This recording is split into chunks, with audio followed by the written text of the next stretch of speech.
Alright, and we are back.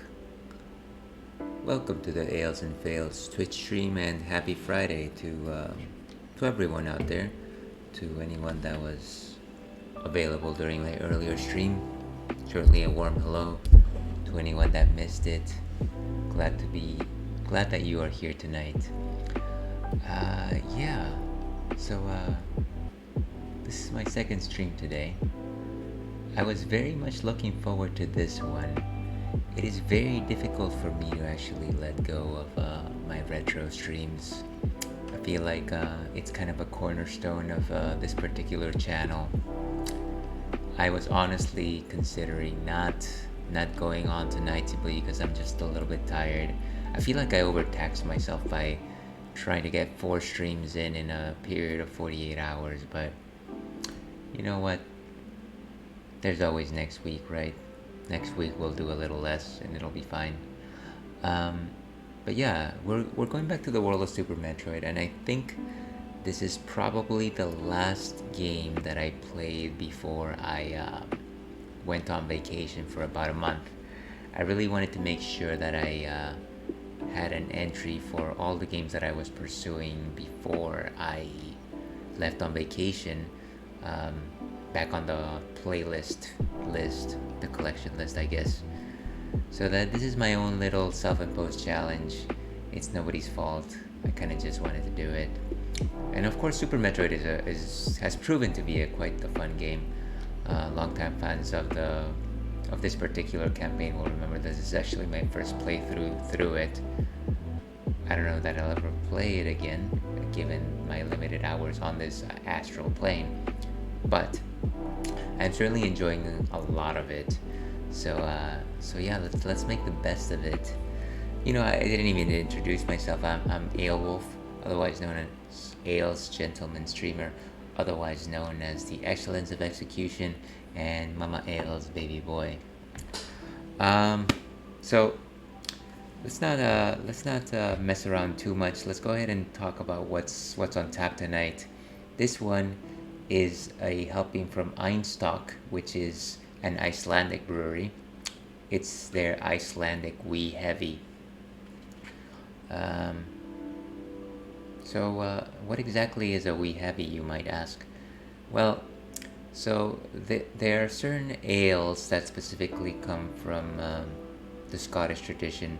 Most of them are brownish and light in color. They're known as Scottish ales. Wee Heavies are very similar to those, except they're actually a lot heavier, and they are maltier. They have strong caramel notes, and they have strong toffee type character. I don't know how many of you are familiar with toffee, but toffee is one of the most delicious candies out there. A little buttery, I find them. And so they are said to be equivalent to quadruples. They're the Scottish versions of quadruples, the English quadruples, that is. Yeah, and so I enjoy them a lot. They're generally not the best way to start out a night, but you know what? This day has been going on for very long, so you know, we might as well just go on ahead with it. And welcome back, friend of the stream, Inaiko. How are you doing? How's the past? What's it been? 6, 7 hours. Hopefully you've been well. Let's go ahead and pour this bad boy. See what this is like.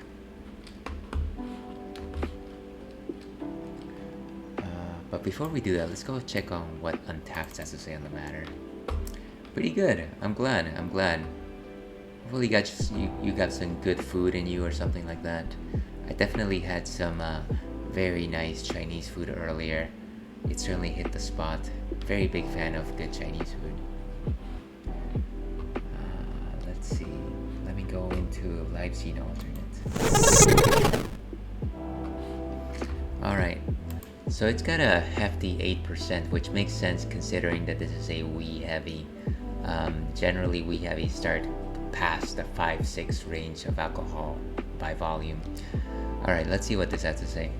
So Viking history in Scotland goes back 1,000 years. Even our brewmaster studied in Edinburgh, where he carefully surveyed the local brew. Our Scotch ale is the first of its kind to use Icelandic grown birch smoked barley in collaboration with Eimverk distillery in... Alright, well, I'm not gonna say that. We then add native Icelandic angelica, a fabled herb used by Vikings past. Our wee heavy is rich and hearty with a touch of smokiness and remains incredibly balanced. Your taste buds have no choice but to be conquered. So a very grandiose explanation there. I almost felt like I was going into an accent for a while there, so forgive me for that. But yeah, wee heavies definitely have a smoky character to them. Let's go ahead and pour this and see what this is like. I feel like I'm talking. Alright, so let's grab our trusty glass. Let's see. You know, I'm a really sensitive type of dude, and I just realized my mom cooks while she has the incense on right next to the stove. And maybe that's what's been putting me off for the longest. I just learned incense over time is bad. Any thoughts on this? I thought I was overthinking it and put it off. You know, my mother definitely used to have scented candles on back in the day, and so did my first girlfriend. And it certainly colored the mood whenever I would eat things. I never thought that it was that it perturbed my sense of taste, but I feel like as I've gotten older, I've gotten a little more refined in the things that I sense, and I feel like maybe when I was younger, it didn't matter to me, and I ignored it, and maybe that would be more significant if that happened to me now. But I don't know how you feel about it.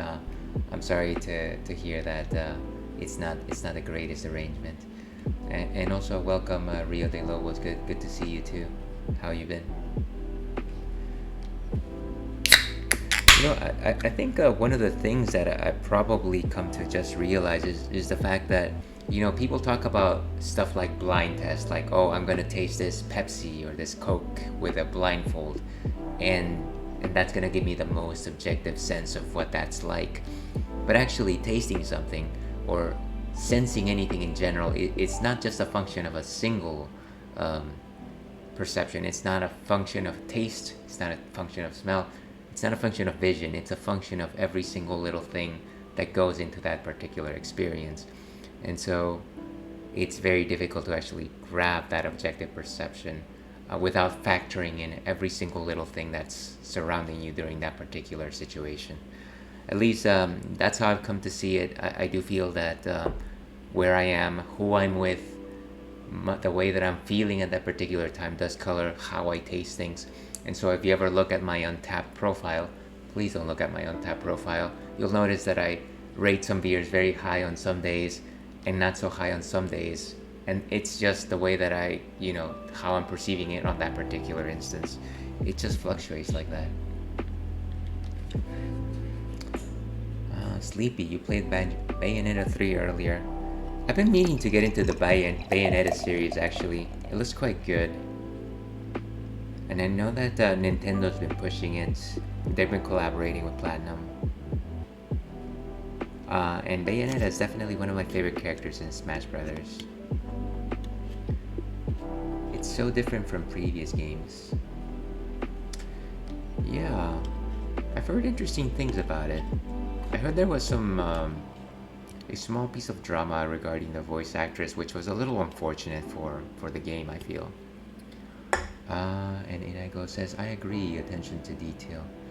Yeah, so, it's a whole package. It's a whole thing. All right, let's see what this smells like.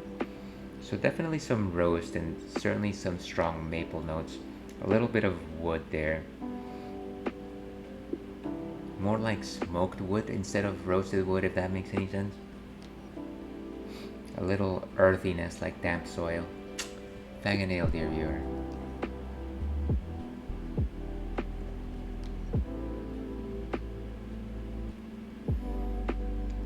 Yeah, and it's almost like it's got a sweet character about it. There's definitely some toffee there, and again, I do differentiate my toffee from other sweets because I do feel like it's got a buttery character to them. In terms of body composition, I would say a 2 out of 5 in terms of thickness. Not necessarily light, but actually maybe more like a 3. Wouldn't call it crisp. Certainly good malts on it.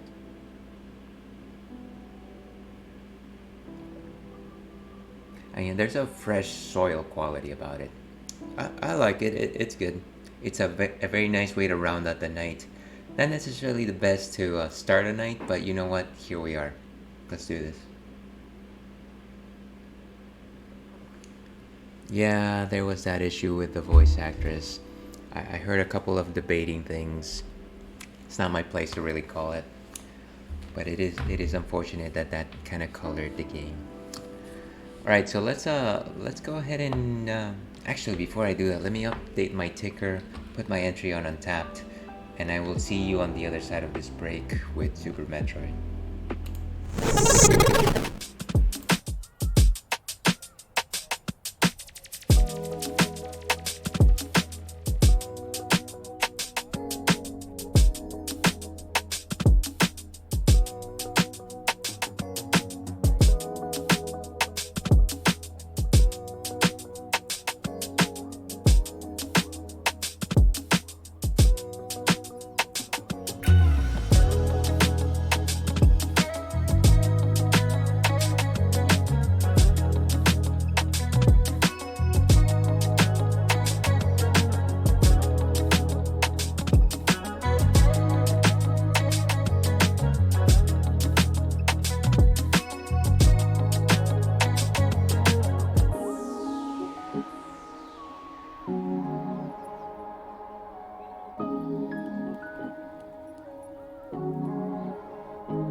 Okay, and we are back. Let me go ahead and get my audio back on. And so, like I was saying at the beginning of this stream, Super Metroid is the last game I played before going on vacation. And so, it also happens to be the game that I probably remember the least what I was doing last. So here's hoping that I can just pick up my save and it'll all come back to me, right? That never happens.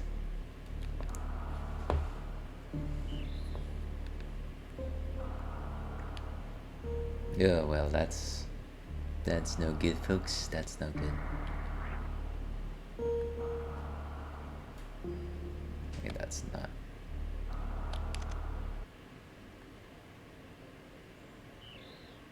What? Oh. Okay, and here I am confusing my cancels with my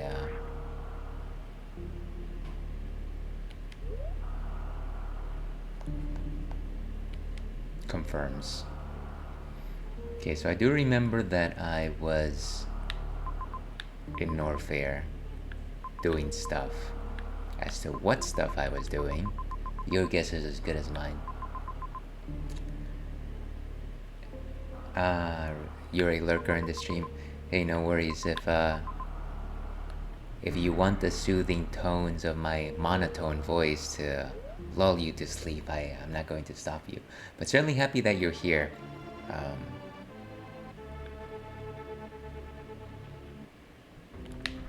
In whatever capacity you may.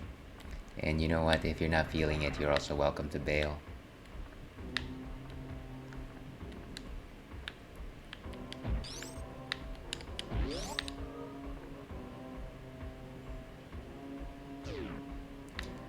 Ah, what? Oh, that was lovely. Just got ambushed by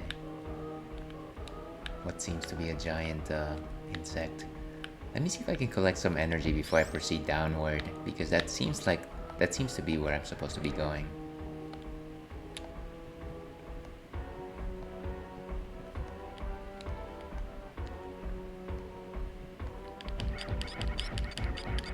These guys sure take a beating. And of course I've already got the screw attack, which is nice.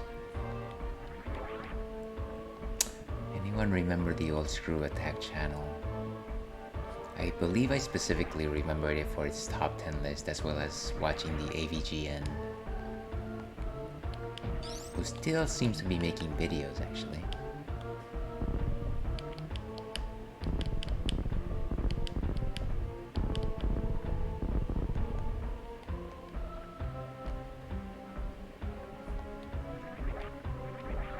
Alright, so maybe that's not gonna work. Let's see if maybe if I use these. No, that doesn't seem like. Oh, okay. There's a path up.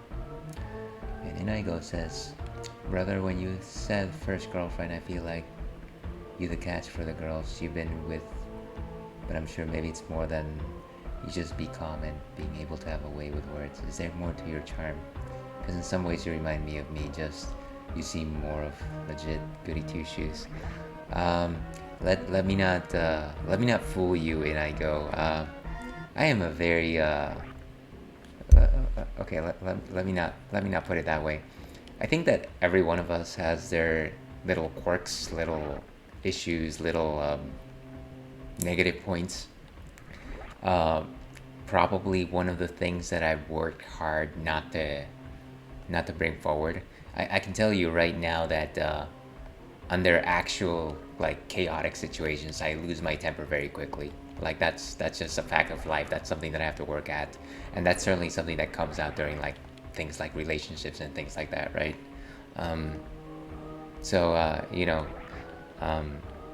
In terms of me or anyone else out there being a catch or being in any sort of way like ideal, I find that to be a challenging idea. To be perfectly honest, we've been chatting for a few days now, and I feel you're a swell individual. I am sure you've got your own, how to say, let me not put it, your own quirks, your own idiosyncrasies, stuff that you wouldn't never necessarily talk about. But that's all of us. That's all of us. I certainly had a. Yeah, I was not prepared for my first relationship. I can tell you that right now. I was a terrible boyfriend, very possessive, Yeah, definitely. I would say possessiveness was actually my worst quality back in the day. Not very trusting at all, and it was unfortunate. I feel like potentially my first relationship could have gone a little bit farther, but yeah, it was just not gonna work out. I feel your temper is justified, but that's an assumption. Yeah, yeah. Like I said, I'm not like a anger-filled maniac or anything like that. I'm just saying that when there are certain situations that just really put me on edge. Um, so yeah, that's just to say that all of us have our things that we have to work on. So, but I appreciate the kind thoughts. You're always very very kind with the ways that you judge people. I feel. I think it's all about just giving each other room to express ourselves and kind of try to understand that, like I said, we've all got our things, our skeletons in the closet, if you will.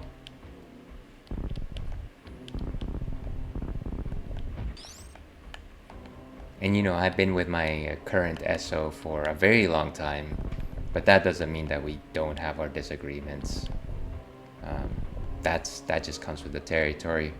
No matter what, no matter who you are, trying to understand another person completely and completely complement them is always going to be an insurmountable challenge, and we can only do our best. And I think this takes a power bomb. But I think this is the way forward. I don't want to actually proceed. I actually want to just go back.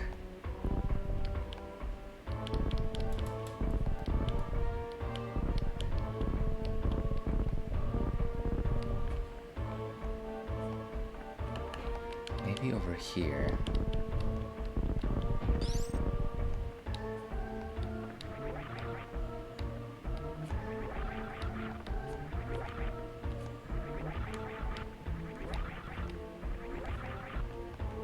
It would also be nice that the save rooms actually recharge you, but that's asking a bit much.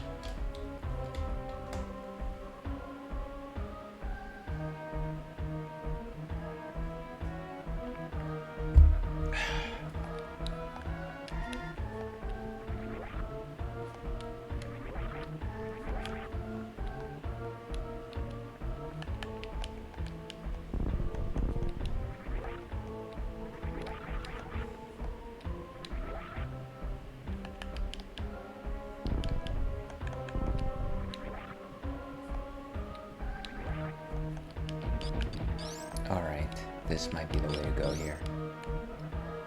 Okay. Yeah, we really need to refill those energy tanks before we move forward. What is this? A place that actually... Oh, jeez. Okay, these are space pirates. Maybe that's not the way to go.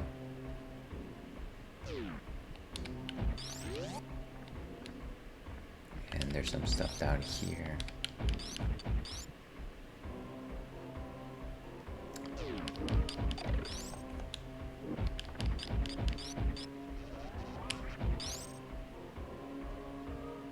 And of course the way to actually kill these guys.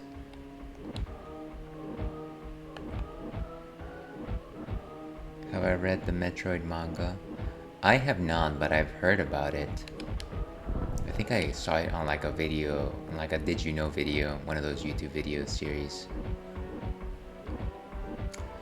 Well, I'm surprised you were, as you said, were with your first girl, because I'm not saying people don't mature or grow, but you seem like you've been good for the longest, as composed as you've shown me. Well, again, I appreciate the read on that, but we all grow up and we all evolve, and we, for better or for worse, we learn from our mistakes. So yeah, I think I've gotten better since that. I don't know that I will ever outgrow some of the problematic natures of my character, but I will certainly acknowledge them and try to work through them. And that's the best that anyone can ever do out there. I feel like sometimes I'm a little bit cynical in the way that people say that people can change, and that's wonderful. I kind of tend to be the type of person that says that people don't necessarily change after a certain point, but what they can do is they can, acknowledge their mistakes, and try to curb them, try to restrain themselves in certain ways. You recommend that I do? Yeah. Where would I find said manga? Would I just look online for the Metroid manga?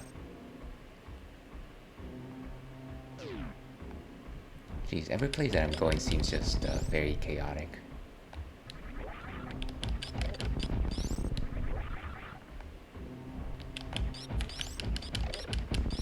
Not very smart.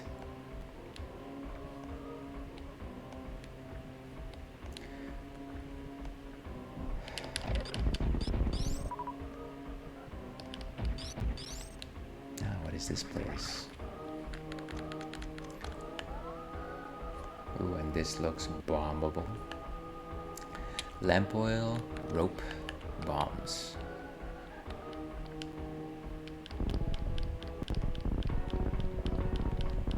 It doesn't seem like that's gonna take. I'm not sure. The last free online manga site that I used got shut down. Maybe Amazon though. Yeah. I used to read manga a lot more in the past. Unfortunately, I've kind of lost that particular habit. I feel like the older I've gotten, the less time I have for certain hobbies. And so at this point, I feel like I only have time for one particular hobby, and that is playing video games. And I guess streaming goes hand in hand. I'm hoping that I can go back to brewing beer, which is something that I used to do, I want to say, just a couple of years ago. Now that was a lot of fun. But yeah, I used to read manga as well. I probably used to watch a lot more anime. These days I watch like one or two things. But only if somebody else is watching it with me, perhaps. Where is this taking us anyways? It seems like we've made our way far, but I still haven't found the recharge room.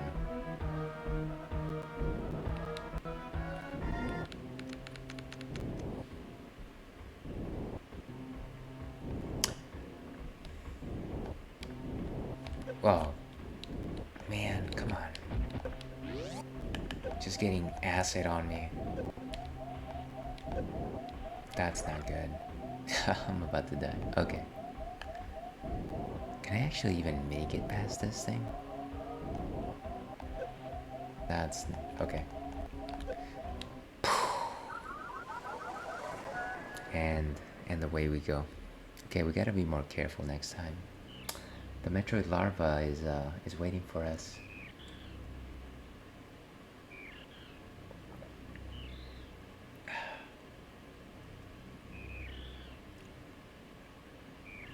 Actually, one of the hobbies that I really wanted to pursue a couple of years back was learning how to play the bass.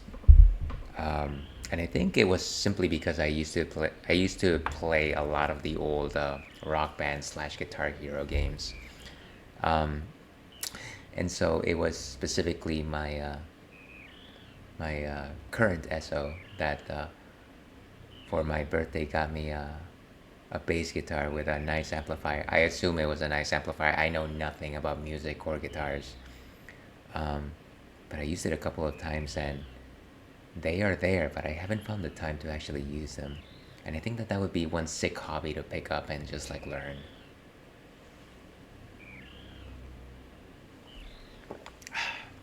Could you imagine, instead of like playing video games, I could be like right here just playing the bass guitar? I mean, even less people would probably watch that, but I think it would be nifty, right?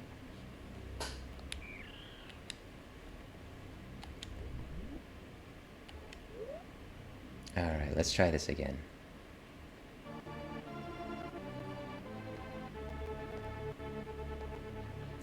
Maybe if we actually go down, we'll find a recharge room. Let's try a different approach. I'll get more views. Yeah, I don't know.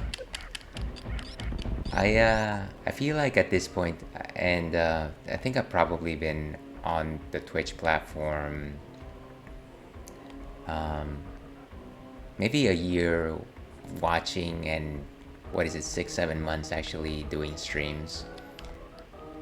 I can't say that I've gotten a good sense of what actually is considered like generally accepted or generally uh, desired like shows. Like I don't know that there's a specific formula.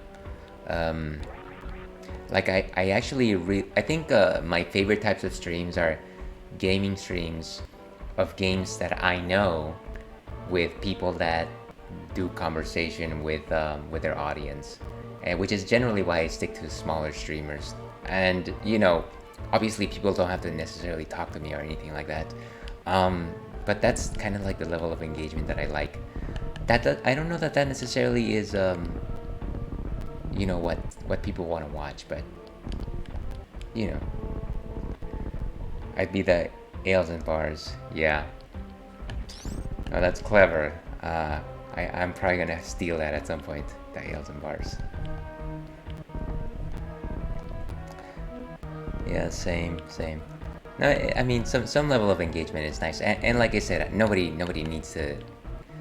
I don't think anybody streaming is obligated to speak to anybody or anything like that. I have a few friends who stream, and they just do silent streams, and that's cool. They're enjoying themselves, and that's all that matters. But I specifically, me selfishly, just likes to talk back and forth with people. All right, yellow I think is power bomb.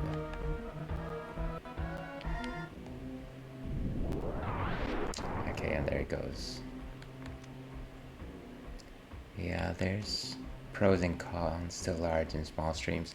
I do feel that with larger streams, you do get people that have high production values, and it's also like very sharp, and you got very heavily curated and professionally done content, and it's kind of just a nice experience.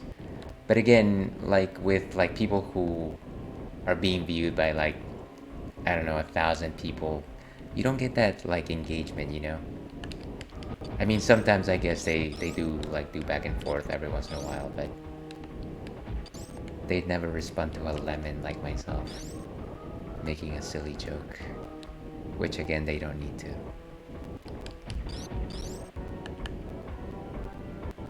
Alright, maybe if I jump in ball form,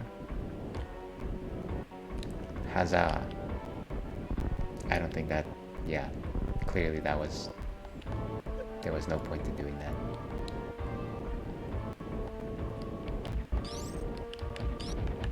Okay, maybe in that direction. I think I'll blow up a power bomb, see if anything uncovers. Okay. Ooh, hey.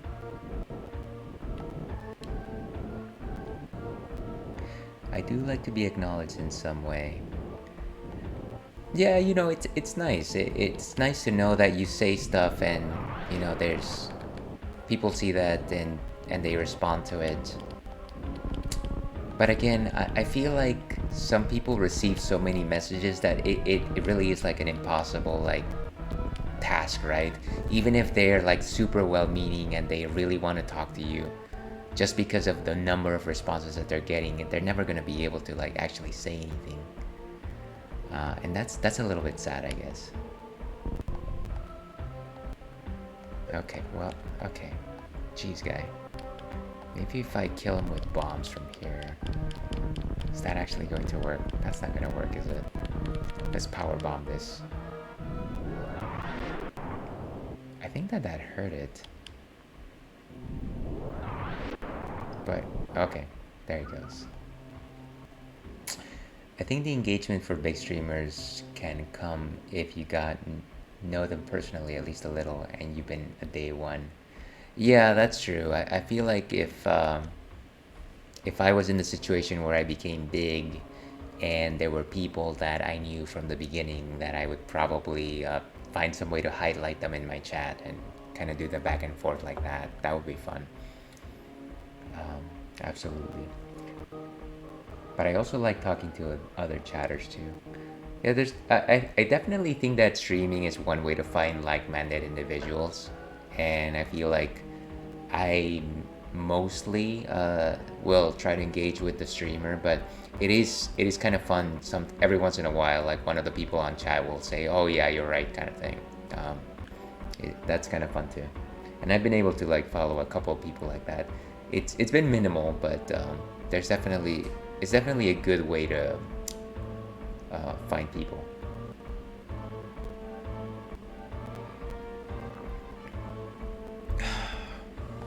All right, I still haven't found energy. I don't know why I decide. I guess I would love to talk to my 1 month ago self and ask why did you decide to leave the game in such a deplorable state? Perhaps give myself a couple of slaps.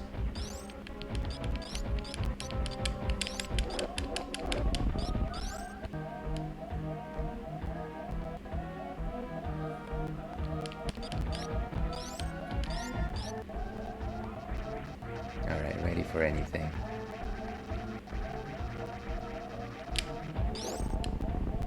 Beautiful.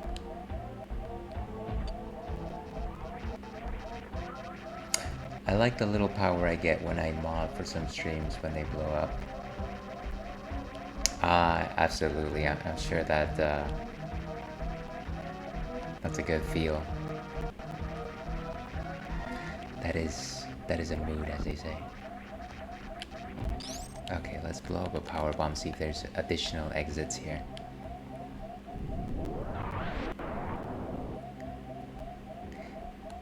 Power. I'm assuming that's Star Wars, right? That's episode 3, right?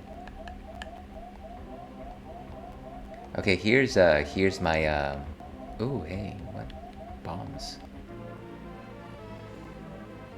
Didn't expect to see these guys here. What is it? This is my negative my loss of cred here. I I know that I've seen the first 3 Star Wars when I was very young, but for the life of me, I can't remember them. And I'm talking about what episodes 4, 5, and 6. My one of my siblings though just loves Star Wars, and of course, whenever him and his significant other start talking to me about it, I'm just like, I saw the prequel trilogy, and that was just okay.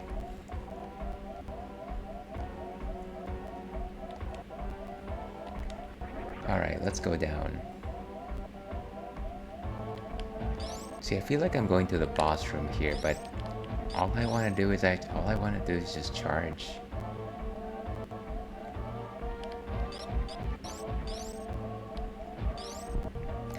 I've barely seen retro Metroid gameplay before, so this is a trip for me.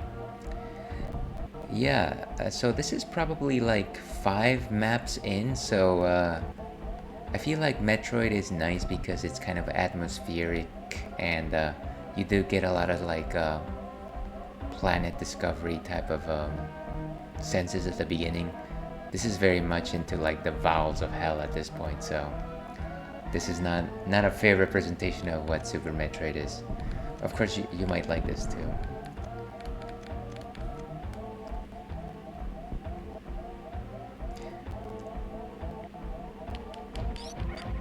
Look at this. It's like they can't even be hurt by my laser. They're that strong.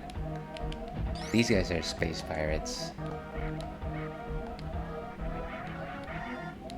And I got kicked to oblivion. Alright, we gotta backtrack. That's really the only way here.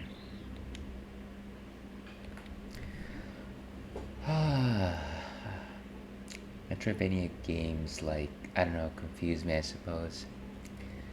I think at the beginning I was not very keen on them. What was my first Metroidvania game, now that I'm trying to think about it? It was probably Metroid Fusion, which is the one other Metroid game that I've ever played, other than this one right here. And so it's kind of daunting to keep up with the maps just because they're actually quite sizable. But the nice thing that they do, I don't know that it's nice per se, but they gate you from map locations until you have the proper equipment. And so it does give you like a nice way to track your progress. But of course, if you're only playing it intermittently, once every 2-3 weeks like myself, it kind of becomes slightly more difficult. Self-imposed challenges, as they say. I tend to get discouraged.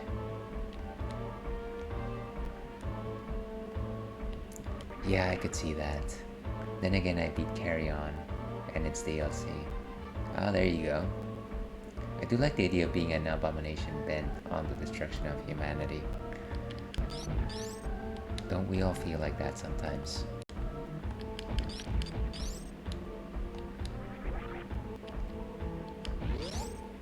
Okay, let's see if this way will actually be more... Oh wait, we were here. Why is there a random plant there? What an unusual icon to put there. Okay.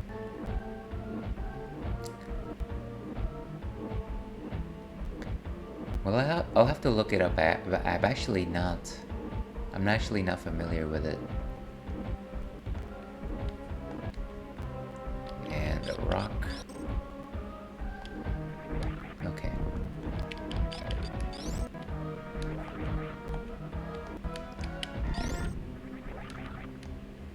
Okay. Come on, guys. Come on.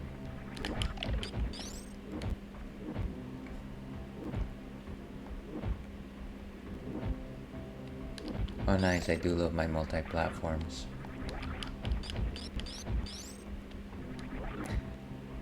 Here's me randomly wondering why it's called Carry On.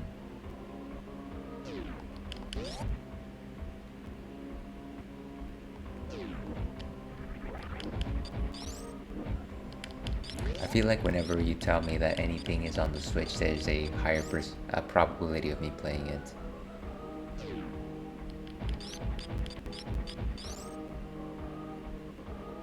You can't tell me why. Well, that's fine. I'm sure it'll become apparent. Maybe. Maybe not. That's okay. Okay. Oh, I see. The name.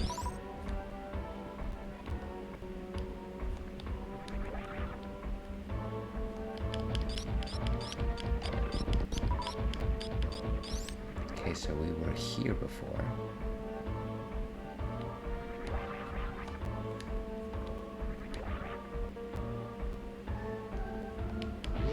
And also there's a comic series that you want to read. Wait, so I'm guessing that's supplemental material to the game. It's always fun to find this cross-media stuff.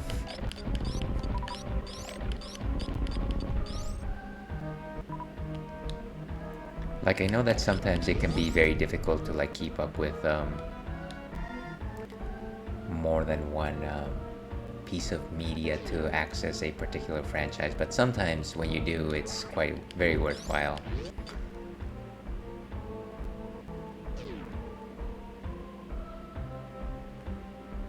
You love your cross media. Yeah, exactly. You know what I'm saying.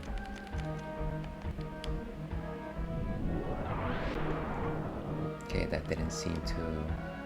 Okay. So these are blow-upable. Why didn't they blow up?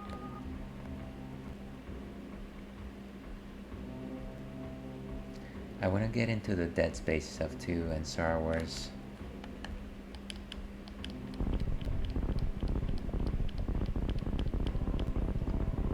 I feel like there's been some very good Star Wars shows recently. I heard very good things about I definitely heard good things about The Mandalorian, but there was one other one that was supposed to be quite good. That was very recent, with one of the characters from Rogue One.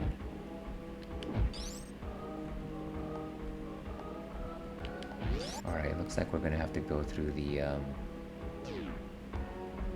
this difficult area right here in order to get back. Sure would be nice if Super Metroid allowed us to just warp.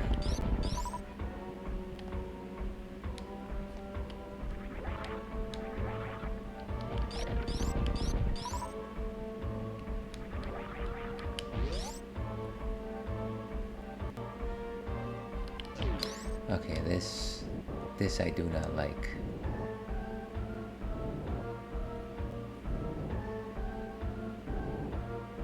And I think as soon as I step in, it will go down.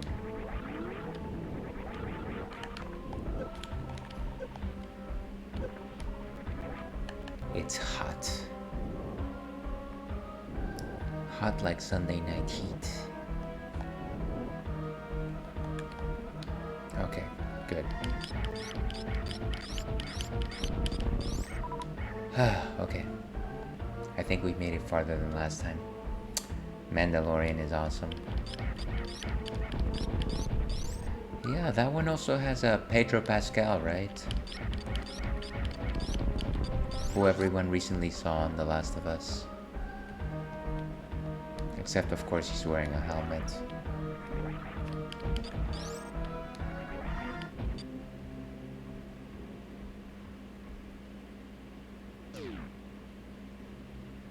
Every time the song changes or the music stops, I kind of just get a little bit concerned. But I guess it was just like a change of map. Alright, where are we? What is this place?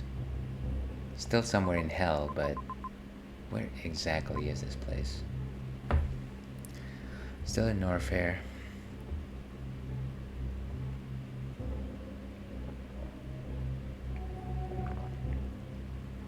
But at least it seems like we are away from deep Norfairy, which is, I guess, what that area of the map is actually classified as. So we actually visited Norfairy earlier during our game, but we're actually going farther in, which is why I guess this most playthroughs call this area Deep Norfairy. And not that I've been following playthroughs very well. Otherwise, I'd probably know exactly what I was doing. Ah, that's weird.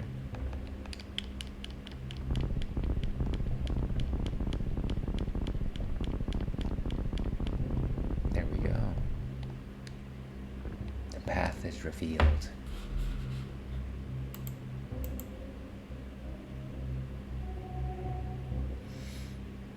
Okay.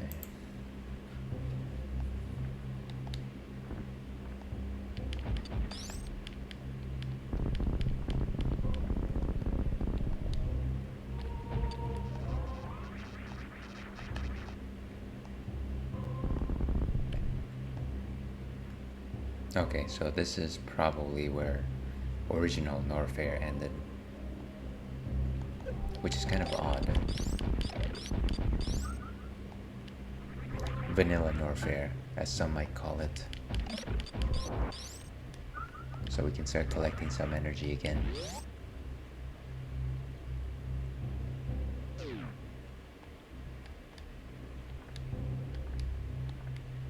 In this bubbly area.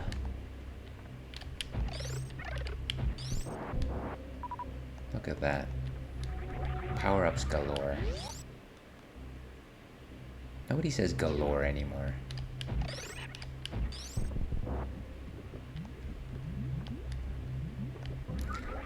I was working the other day, and at my job we have like a group chat for everybody that works.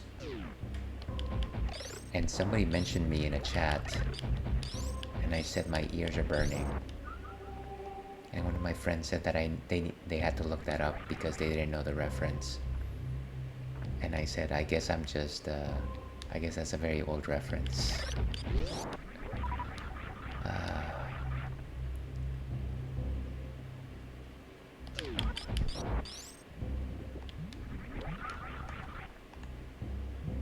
Alright, so whatever was here we've already gotten. Is there anything else here?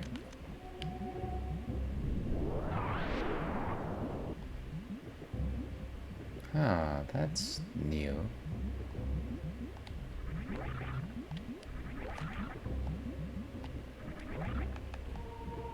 Secret passage, look at that.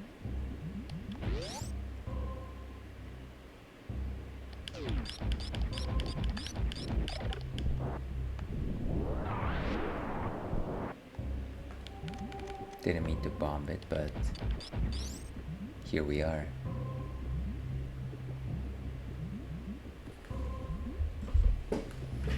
Hopefully it stays down there.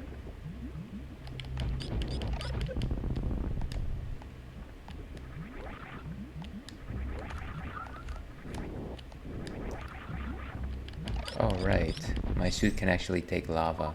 I had almost forgotten about that. What is this?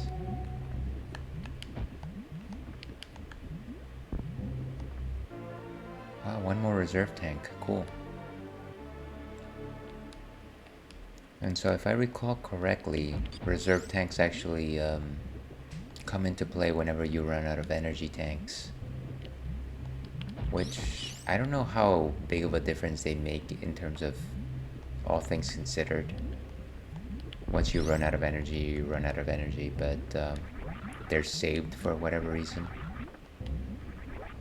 It really is just one more energy tank at the end of the day.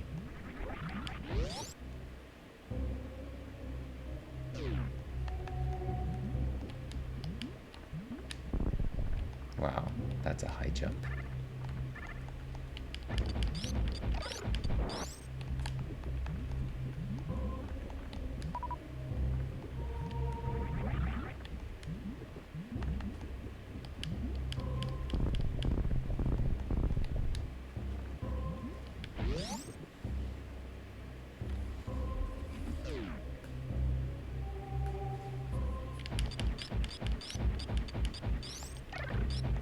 Okay.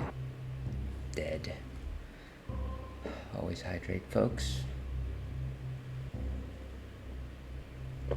Like Katana once said, use the element which brings life.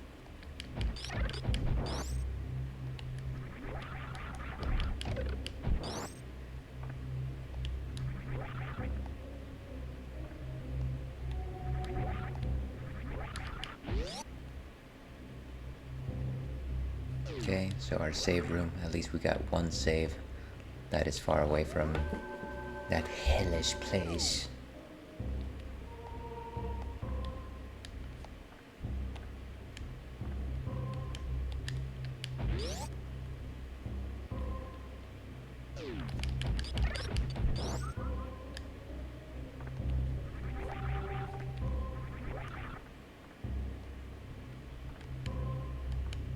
Okay, maybe down here. Maybe not. That seems a little bit troublesome.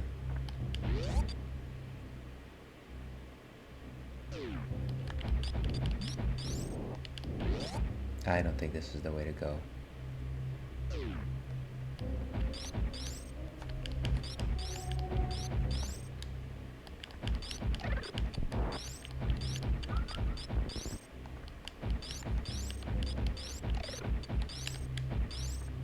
And that's a moving platform.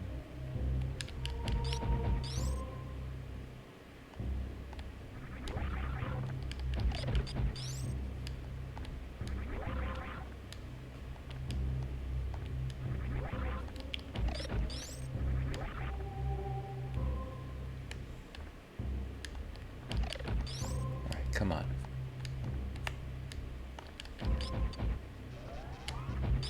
I almost feel like having it here is more of a hindrance than anything else.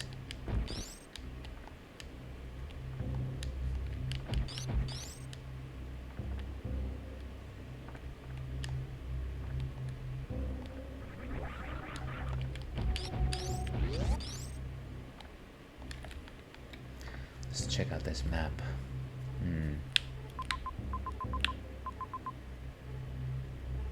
So if we take the far left, we'll probably go back to the elevator, and I'm sure we'll be able to recharge there.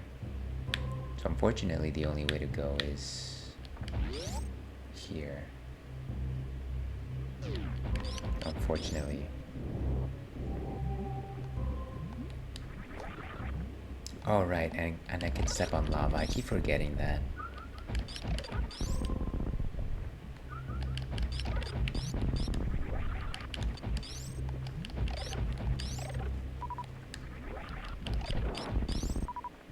Feels good to be able to be back in an area where you can just destroy everything.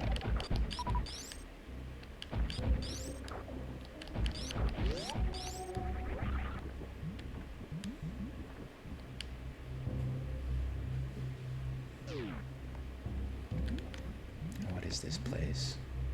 This is a big room.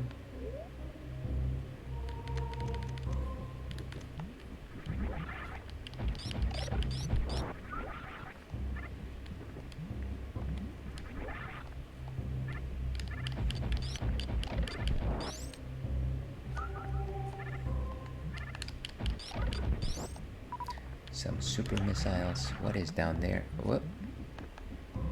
There was definitely something there. Hello.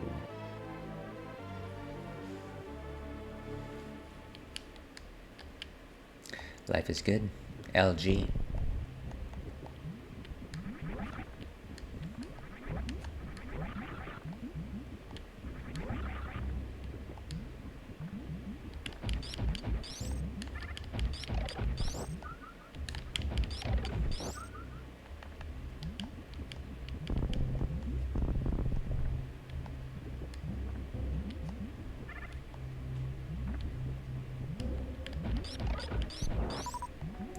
Maybe one of the things that they overlooked when creating this game was simply having a fast travel system. And maybe that's something that I'll discover later, but at least I remember when I was playing Metroid Fusion and you're roaming around in a space base that eventually you found shortcuts for every part of the map. They weren't the greatest of shortcuts, but it's really helped you like manage return visits and things like that.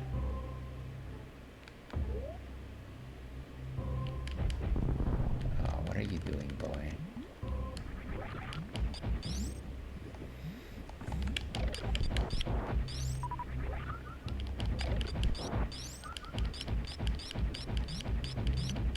Run and gun, run and gun. Swing away.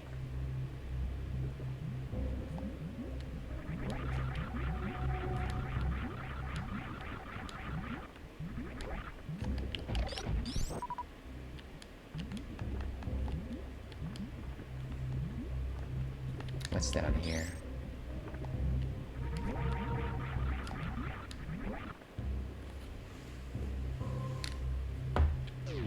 Okay, it looks like we're...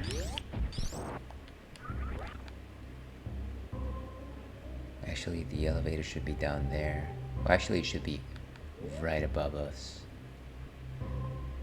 And right below us should be an M room. Is that supposed to be a map room?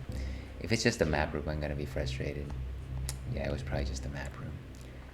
Gosh darn it.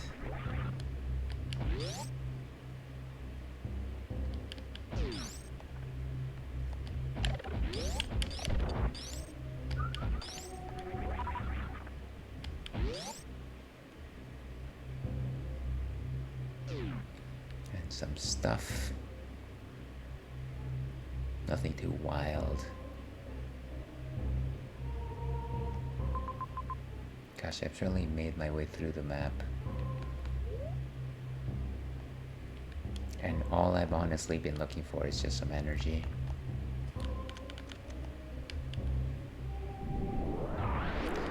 Well, at the very least, we're refamiliarizing ourselves with the planet. What is this?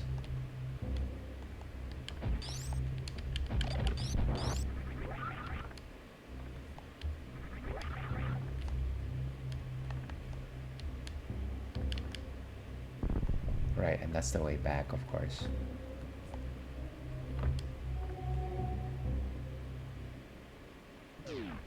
And that's where we got our prize, of course. Too many, of course.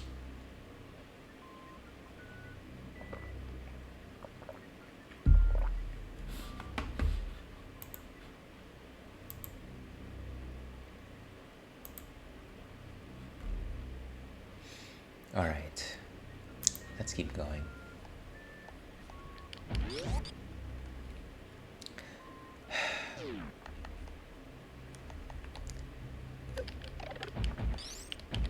That was silly. Silly goose, as they say.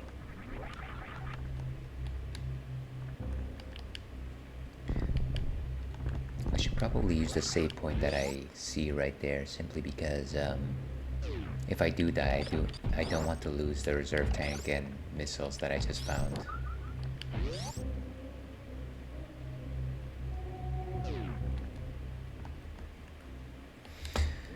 Yes, let's save.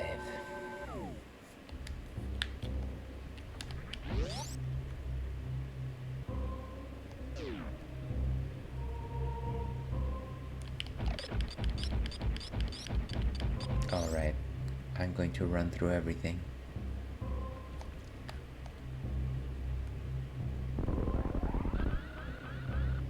Now that is decadent. What is this place?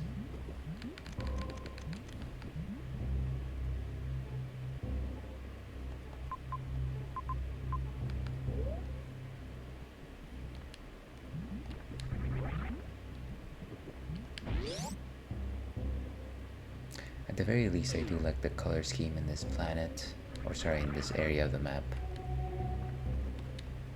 And that is why you are the Ales and Fails Twitch stream, because you enjoy your pinks and purples and blues. Ah, nobody's here for that.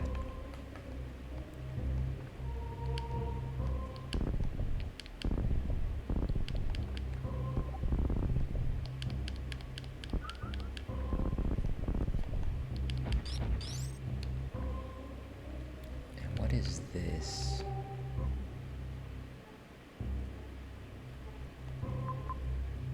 I think this is right below where you were about to say, yeah, I know, I said a lot of absurd things.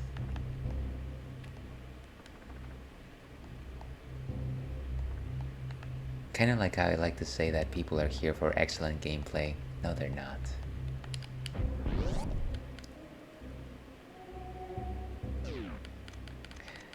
Yeah, it is kind of a fun scheme, fun color scheme. It's kind of funny because I was just thinking the other day that, like I said, I do like the theme of like the pinks and the purples and the blues, and it kind of just like I think it also just like matches like retro 80s looks, because I think I saw it in like, what is it, Grand Theft Auto Vice City, like the Miami colors. And I know that if you listen to any sort of retro lo-fi, they've also, like, a lot of the covers just have that color scheme. So maybe I'm secretly like channeling that energy. Vaporwave. Yeah, I've certainly seen that genre thrown around whenever I look at stuff like that.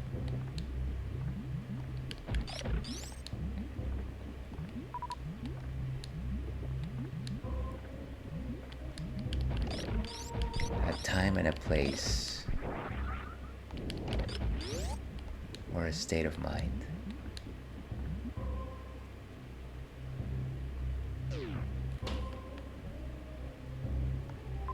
Okay, now we're going back to the Surly part of the map.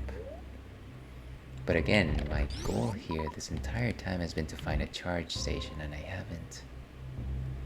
I should really just mark these up on a map.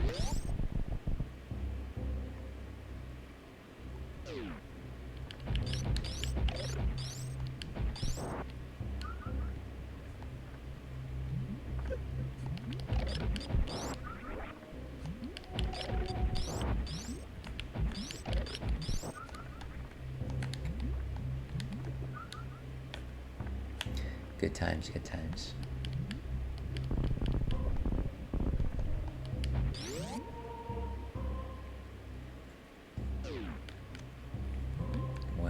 think I remember this location. I think it was, well,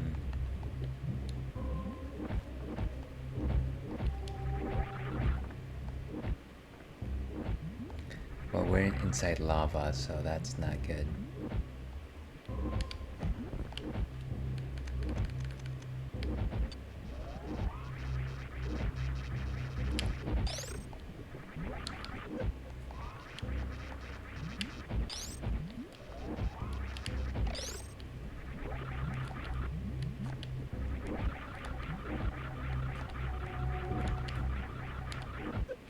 And of course, using the screw attack to get all the way up there is just a little bit challenging.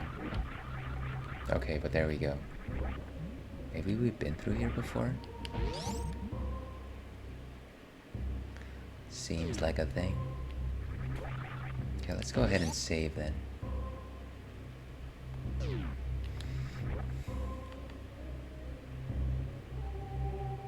Huh. Very interesting.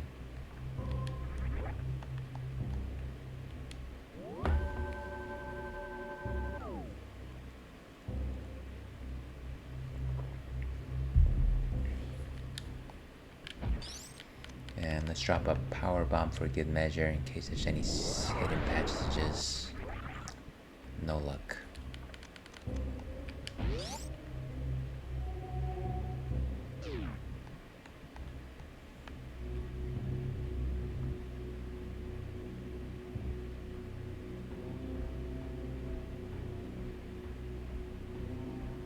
Okay, and we're back to that music theme, which means we're back in deep Norfairy.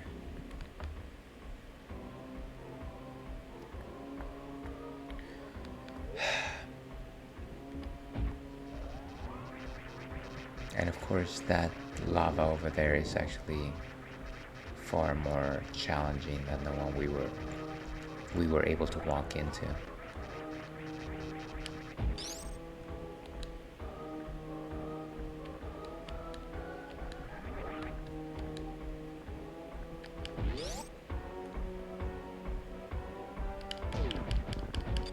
Great, they block. These space pirates are the worst.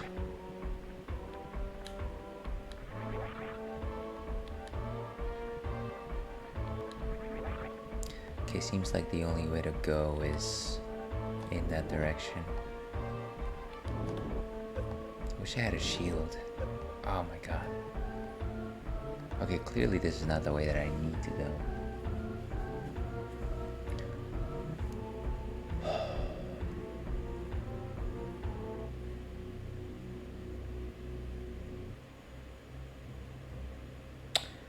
What life would be like if I had a cleft palate. Sorry, a cleft chin. Cleft palate. Poor choice of words.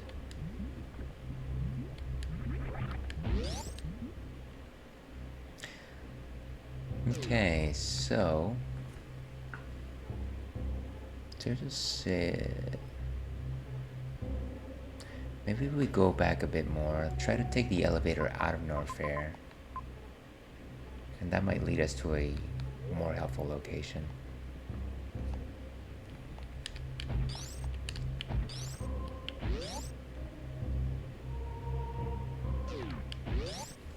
And it's not this way.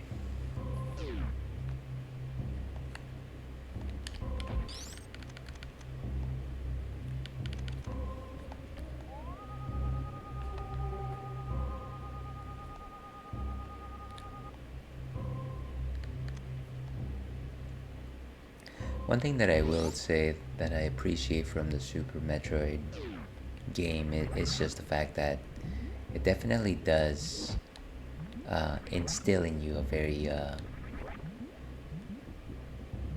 inescapable mood. Just the fact that you are essentially talking to nobody here. You're just in a room of hostiles with like very unusual environments. Not necessarily hostile environments, but just like different. And the music is just very atmospheric. It just kind of just puts you in a very particular feeling.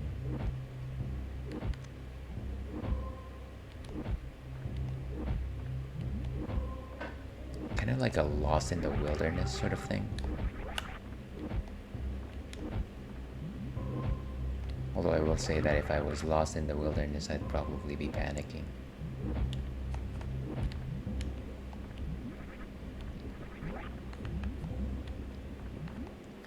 And so I don't think there's anything here really of note. That was simply to show us how far we could get.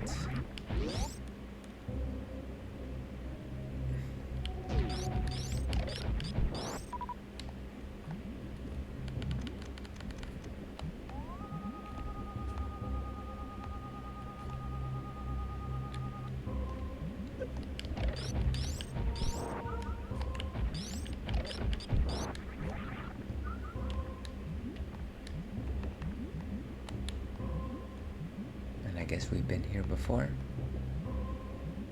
Yeah.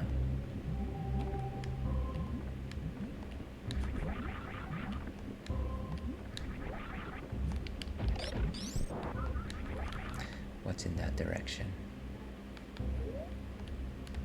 I think we came from the left, so let's see what happens if we go right.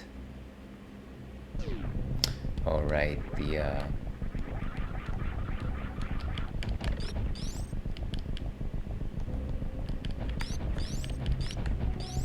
I think this lava's gonna, yeah, it is rising.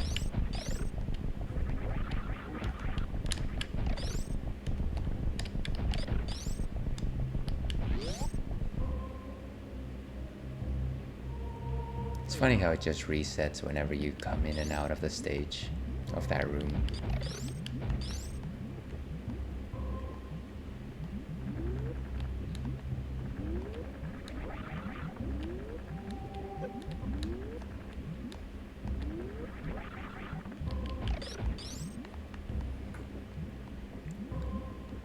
You wonder about the evolutionary lineage of these enemies.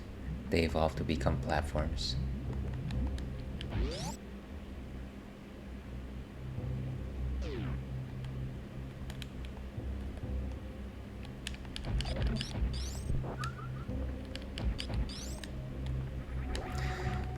Alright, where are we? There might be some stuff on that side.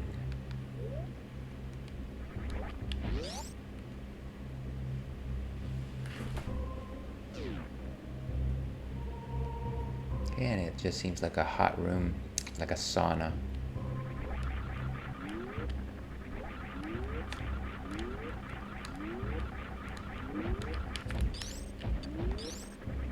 Was there stuff there? It looks like there was stuff there.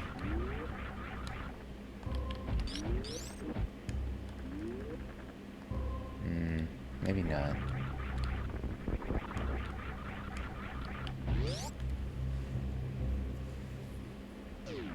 And whatever was here, we've already gotten.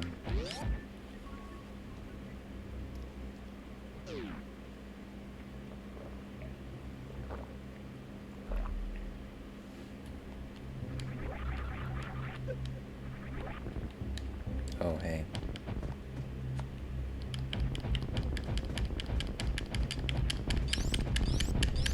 Nice. Some good energy here. Maybe I'll charge up using that. We haven't had too much luck, although that is quite less than ideal.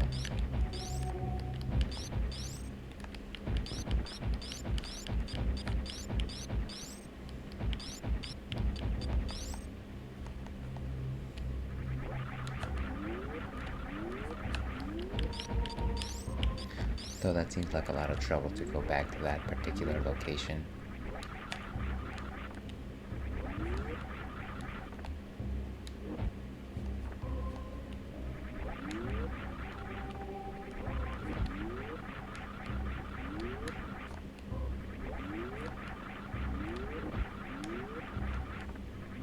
It looks like while I'm doing the screw attack, none of these laser beams actually hit me, which is quite nice. Now, of course, if I could master my jump, we'd actually be in business.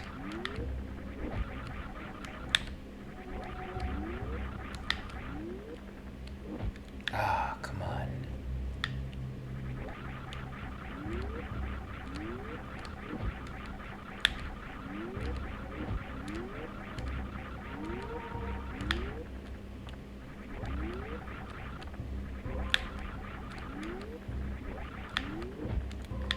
hey Samus, you've got the ability to jump infinitely. However, make sure that you jump again just as you are descending from your first jump. It take a little bit of calculus and you'll know what we're talking about.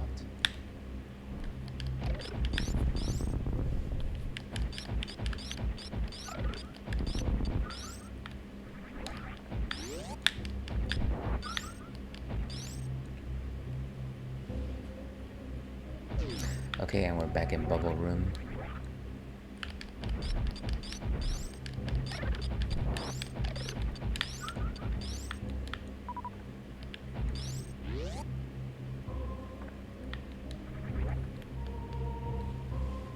So to get to the elevator, gotta go all the way right.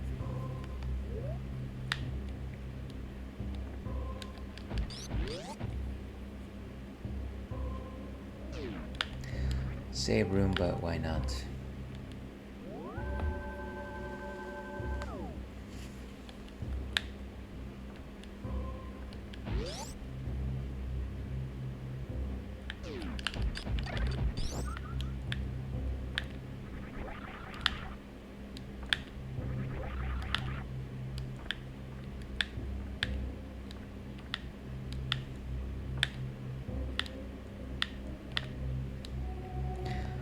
That's one of the things about playing Super Nintendo games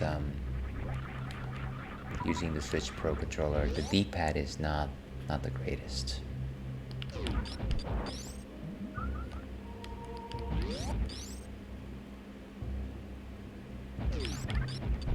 I should really invest in a better controller for retro games. Specifically for N64 games, actually. I find that the ZRL button configuration leaves a lot to be desired. And that was very apparent to me when I was doing my Banjo-Kazooie run. Wow, was that cursed.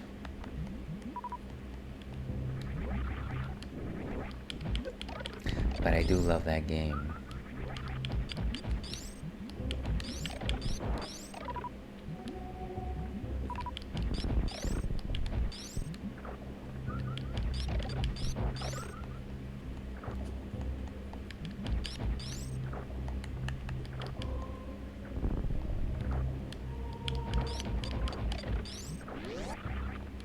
So I guess those guys don't perish.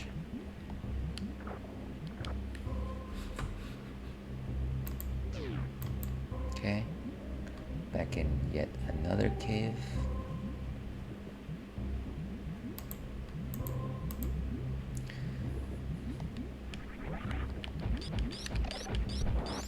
How much closer are we to that elevator? Pretty close, I want to say. Maybe this entire time there has been no recharge station in Norfairy. Recharge stations. I call them recharge stations, but what I actually mean to say is rooms where there's a infinite number of enemies and you just keep picking them off until you get all of your items back.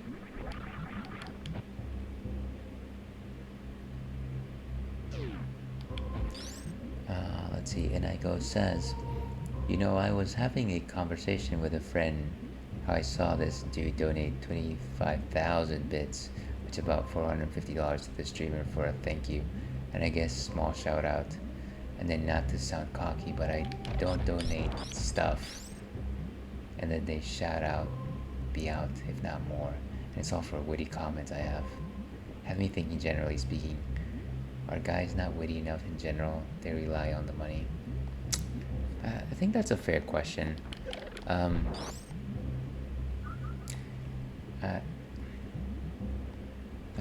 Let me think. That's actually a good. That's actually a good thought.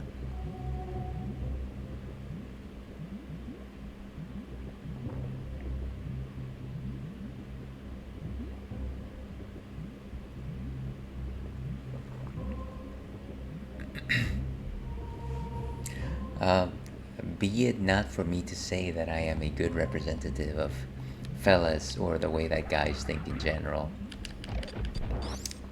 but I do tend to think that the ways in which we shine sometimes tends to be humor, and maybe that's the way in which we get noticed. That's a little difficult though. For 25,000 bits and they didn't get a shout out. That's and of course not to suggest that everybody should be getting shout outs or anything like that, but that is a tough one. Yeah, I mean you certainly again, I will admit right now I am very new to the streaming scene and what's a good streaming etiquette. And so I kind of just have to think about it. Um, just because when I try to think about these things, I'm trying to like put myself in the place of the streamer and the person that um, made the donation. Um, and so yeah, that's certainly a thinker, as they say. Um, but yeah, it is at the very least a little unusual, I will say. And my friend was like, WTF, I can buy groceries with that, or a suit. God, you'd be able to buy like 2 or 3 weeks worth of groceries with that.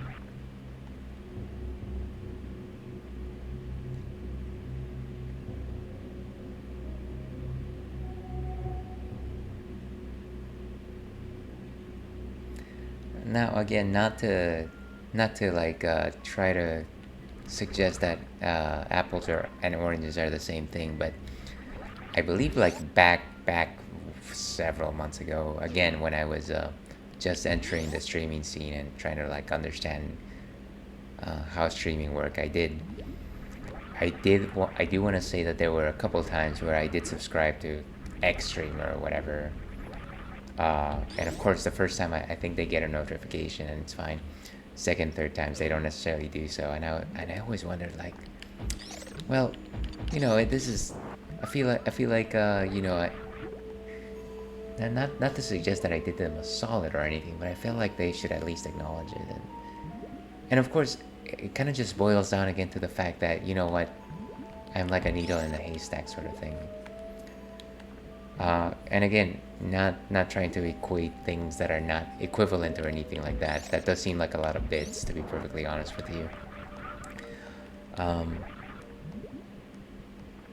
but I guess a little bit like what Rio de Lobo says, that it does ultimately come to the streamer and what their expectations are and what they're used to, sort of thing. Um,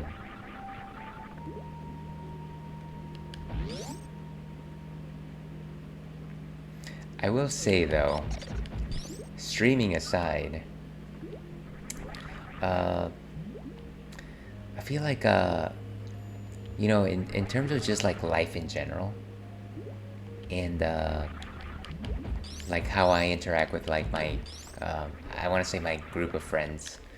At least I hope they're my group of friends, but I feel like there are certain times where I do things that I kind of just like feel like it should be called out. And I'm not gonna go into examples because I feel like that would just kind of be like a little. That would certainly be a little much. Uh, and a lot of the times it just like goes unsaid. It's like, oh, this person just does what he does, and that's fine. And sometimes I kind of do just feel like, well, can you guys at least like say, you know, that you're grateful for this or anything like that? And sometimes that's just part of somebody's upbringing that they choose not to acknowledge such things. There's also that. I feel like there's also like a cultural component to that. And again, I'm not trying to equate apples to oranges or anything like that. That's kind of my experience. I've kind of just like mentally resolved it in the way that, you know what, if I am doing something that's good, if I am honestly trying to do something that's actually good for anybody, then me doing it should kind of be enough.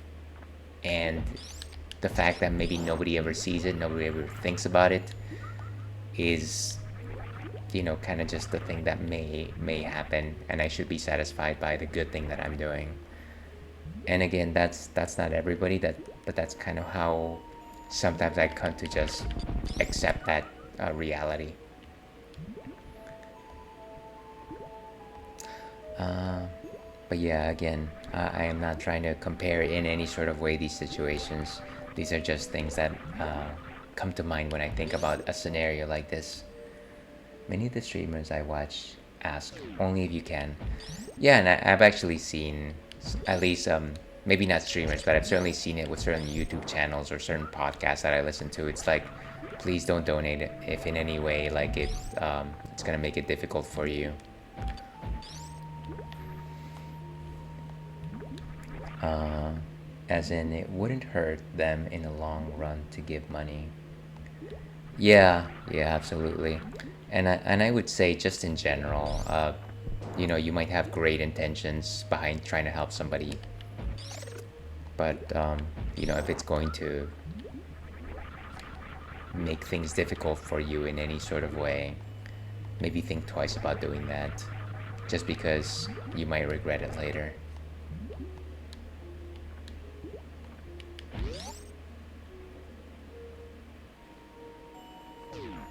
But certainly a very interesting case in Igo. Very much appreciate you laying down the hard subjects.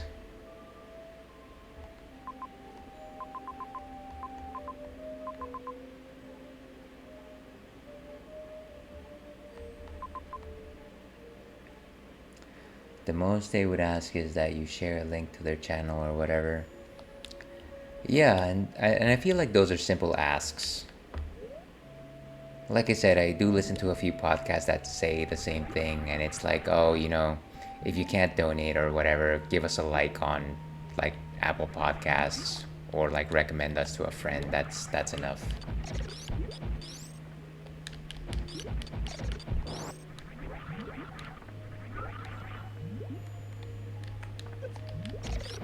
But yeah, different. Some situations are just a little bit different. There's a lot of nuance involved with a lot of this.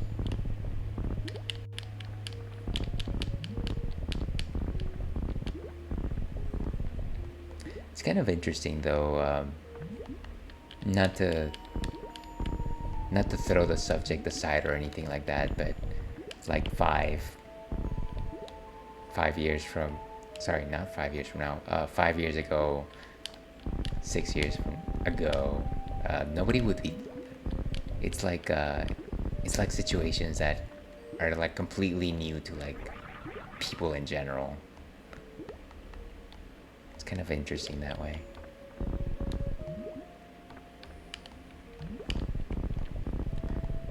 Oh, huh. Okay, so you need the speed run for that one. The most they would ask is that if you. Okay, yeah, we've already gone through that. Sorry.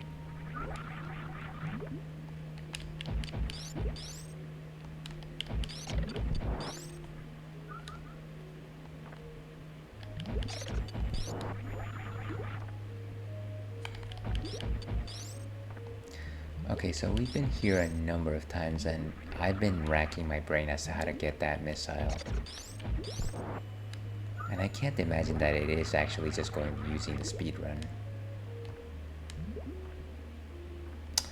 Yeah, I'm not gonna cut from the stream now.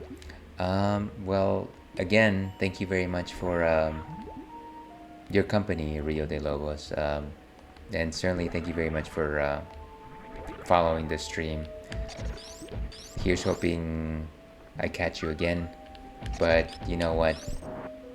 If you wake up tomorrow and be like, why did I follow that guy? That's also okay. Very much appreciate the banter. I'll be back next Thursday if you're so inclined. But have a great rest of your week. May the moon jelly guide you. Yeah, I need that moon jelly right about now. Okay, so that way, kind of just need to break through this.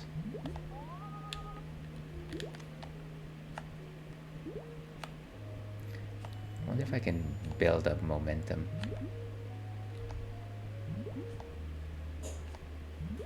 No, I don't think it works that way.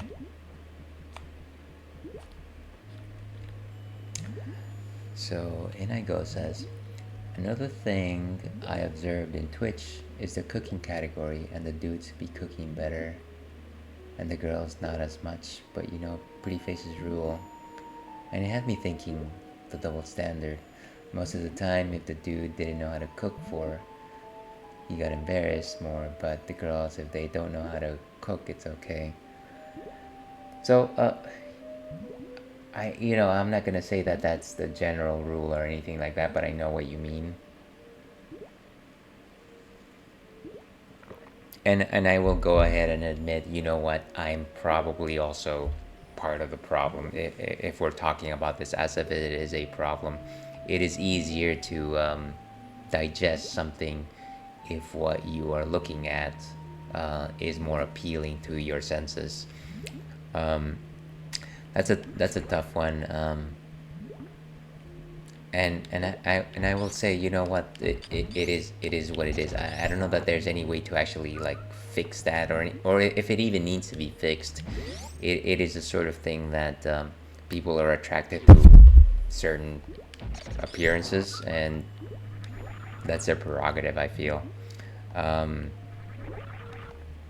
I guess in some respects it's a little bit unfair, but at the same time, one cannot discuss these subjects without um, taking into account, all of the ways in which society is unfair to women. I'm just gonna go ahead and say it. It's I believe that like that we've had a good significant history of men ruling the world, for better or for worse. And and yeah, if we're gonna start talking about the way things are not fair, it's just a little bit disingenuous not to think about these things. But yeah, objectively speaking, what the things that you are saying, yeah, I've seen that before. And I will say, in that particular case, I hope those fellas are satisfied with the cooking that they're doing. Like I said before, if nobody watches this stream, if nobody ever cares about the things that I do, that's fine. I'm enjoying it, and that's okay. I'm sure that if I was the most gorgeous person in the world, more people would probably see it.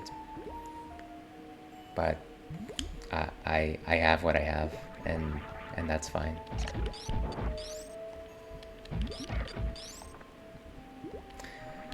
Love your input, so honest. Uh, well, thank you. I'm honestly just trying to be thoughtful about it. I really don't want to put anybody down. I think these thoughts are valid, but again, it is the sort of thing where you kind of have to think about a few things, I feel, before you totally make up your mind on the subject.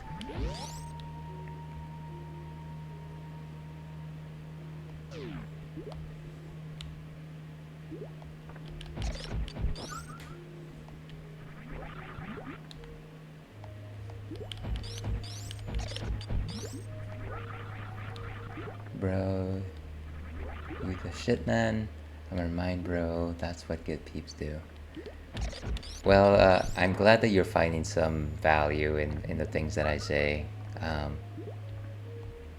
Most people that know me well know that I tend to go on and on about things, so um, if you follow me long enough, you'll probably be like, oh, there's Ailes going on one of his long rants about everything.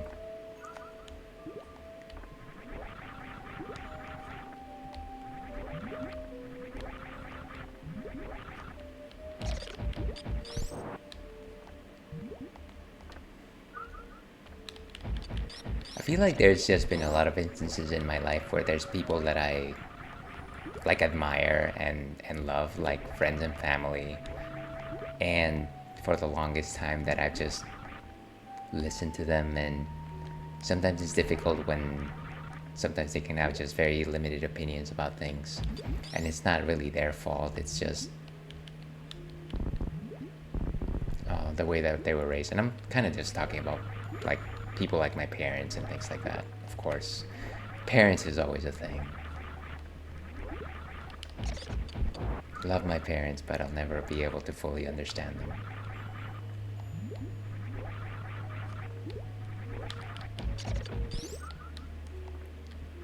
Alright, I think we've got enough energy. Let's go back to that heck hole.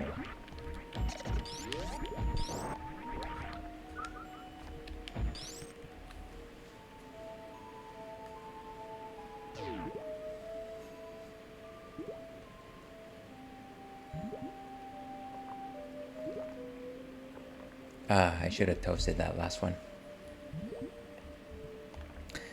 I understand, bro. You gotta find people of your tribe. Connections make the world go round. Yeah, absolutely. I think you're absolutely right. Um, you know, biology and science aside, I do think that the way that we are, the way that we are brought into this world is largely incomplete. I feel like getting to know others makes us complete, or as close as to complete as we can be. Learning from each other, sometimes good, sometimes bad. And of course, the most edifying experiences take place when we find people that we can truly like, how to say,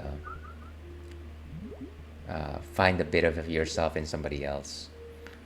Um, Getting to know these people, getting to know how they're different, how they're the same. Dare I say, love them.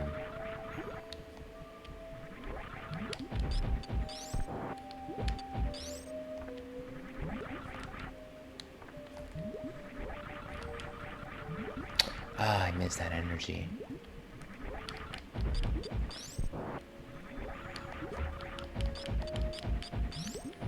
Okay, so let's go back to the top right of this map. I remember making this project for school sometime something along the lines of friendships are thicker than blood.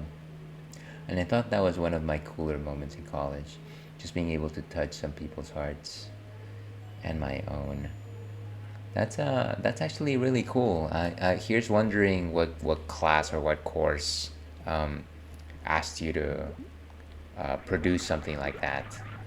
Um, but no doubt, I am sure that that touched a lot of people, and it certainly made them think about the way that they themselves, um, go about life. I think it's back when I was in college, I like to think that, when I was in college, I felt there was definitely like a feeling of, oh, you know what, I know what I need to do, I know where I am. And when I think back on those days, it's like, no, I didn't know anything. I kind of just pretended to know. And I definitely needed wake up moments.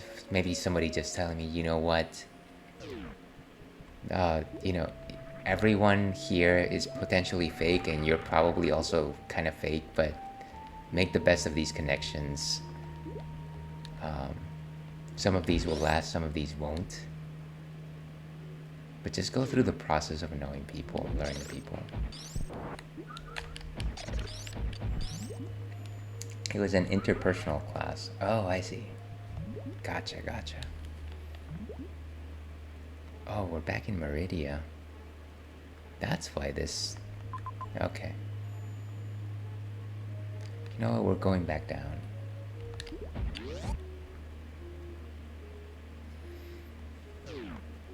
Let's go back to Norfairy.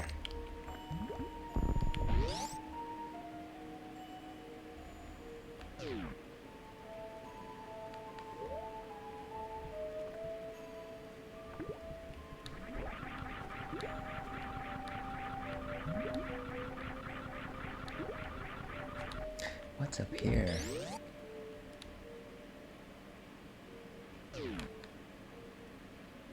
Some sort of fish room. Okay, we're gonna go back down. If there's any place I like less than Norfairy, it's Meridia. I actually don't even know when I cross that threshold. Maybe we were just having a very heavy conversation. I just lost myself on the way there.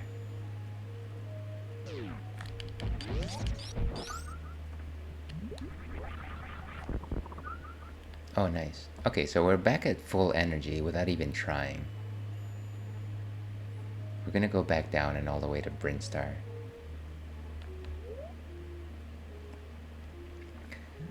That's true, man. Sometimes, like I said earlier, about me dissociating from reality with playing with those girl Twitch streamers. And it's kind of odd, but nice to be fake, like we take the happy pill and it wears off after, but be wary of that type of thing. Yeah, I remember you mentioned that one of our conversations before. I think that even if people are putting on a facade, if people aren't necessarily 100% themselves, if you can recognize that, and even if you can't recognize that, you're getting something out of that experience, and that in itself, is edifying, and it cultivates your own spirit.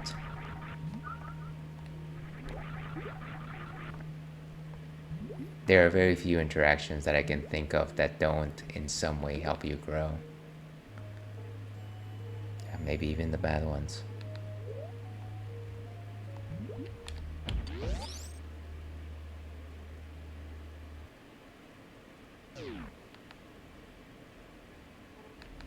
Alright, so let's go save all the way to the bottom, and then we'll go back to Norfairy through Brinstar.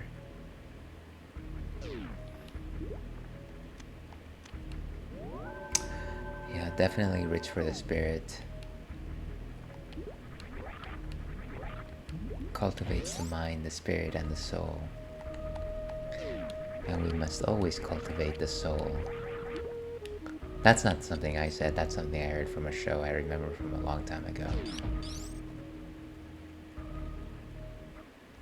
Okay. You know what? I think we're going to take a quick break here. We are at, I'm gonna say halfway through the stream. I need something else to drink. I need a bio break. Yeah, those are the things that I need. So we will be right back. And we'll get back on this after the break and I go. See you after that.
Okay, and we are back. And welcome back to the Ales and Fails Twitch stream. I'm your host, Aelwolf, otherwise known as Ales Gentleman Streamer, otherwise known as the Excellence of Inebriation, otherwise known as the No Throne Cicerone. And we are in the middle of it, folks. We're in the middle of our run through Super Metroid.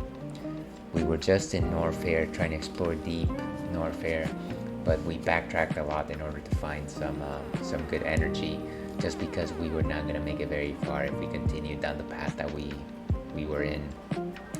So currently making our way back into Norfairy. I think we're getting ready for a boss battle. We've also been having some very let's go ahead and say complex conversations with some of our streamer friends, including friend of the stream and I go, which have been, I feel, very enriching to us. But before we continue tackling this subject, let's go ahead and see what else is on tap tonight. And tonight we've got a classic from North Coast Brewing. This one is called Old Rasputin.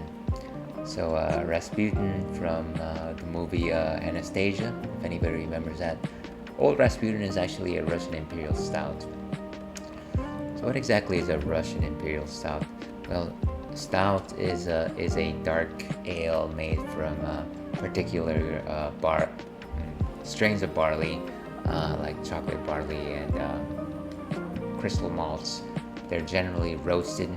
So what generally differentiates stouts and porters per se is the fact that even though they might use the same grains, stouts actually roast them, and so they generally get a smoky character. And a lot of that can actually be read like coffee notes and like smoke notes. So they're quite rich. You can make stouts of a lot of different styles, including creamy stouts, milk stouts. There's a lot of pastry stouts which focus on sweetness and like bready like taste. A Russian Imperial Stout, though, is a little different in the sense that I guess it's a style that was very prominent in Russia. And as far as I can tell, the biggest thing about them is just the fact that they are very high in alcohol. And this boy, has got about 9% alcohol by volume, so nothing to scoff at. But let's see what On Tap has to say on this issue. And let's go ahead and put that one there. And go over here. Alright, so as you can see over here, I have had it one too many times. 12 different times, so one for every hour of the day, if the day was half. Produced in the tradition of 18th century English brewers who supplied the court of Russia's Catherine the Great, Old Rasputin seems to develop a cult following wherever it goes. It's a rich, intense brew with a big complex flavors and a warming finish. Let's see if that holds true. There's a reason why I keep having this, and it's not my favorite. I feel like generally when I taste a stout, it has to be just a little bit sweet. Maybe milk stouts are actually my bag. Pastry stouts, definitely. Oatmeal stouts are good, but mostly because I love oatmeal. Kind of a fun fact, I used to hate oatmeal as a kid, and I grew to like it more than cereals in my older age. Who knew that would happen? Let's go ahead and pour this one. And so it's got a color more like a Coke or a Pepsi, like a cola.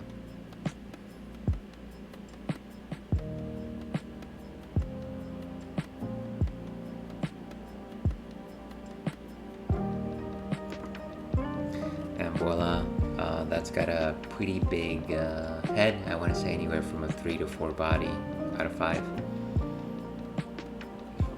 Kind of a sudsy nose, like the smell of suds. Some very faint herbs on that. Of course, fingernail, dear viewer.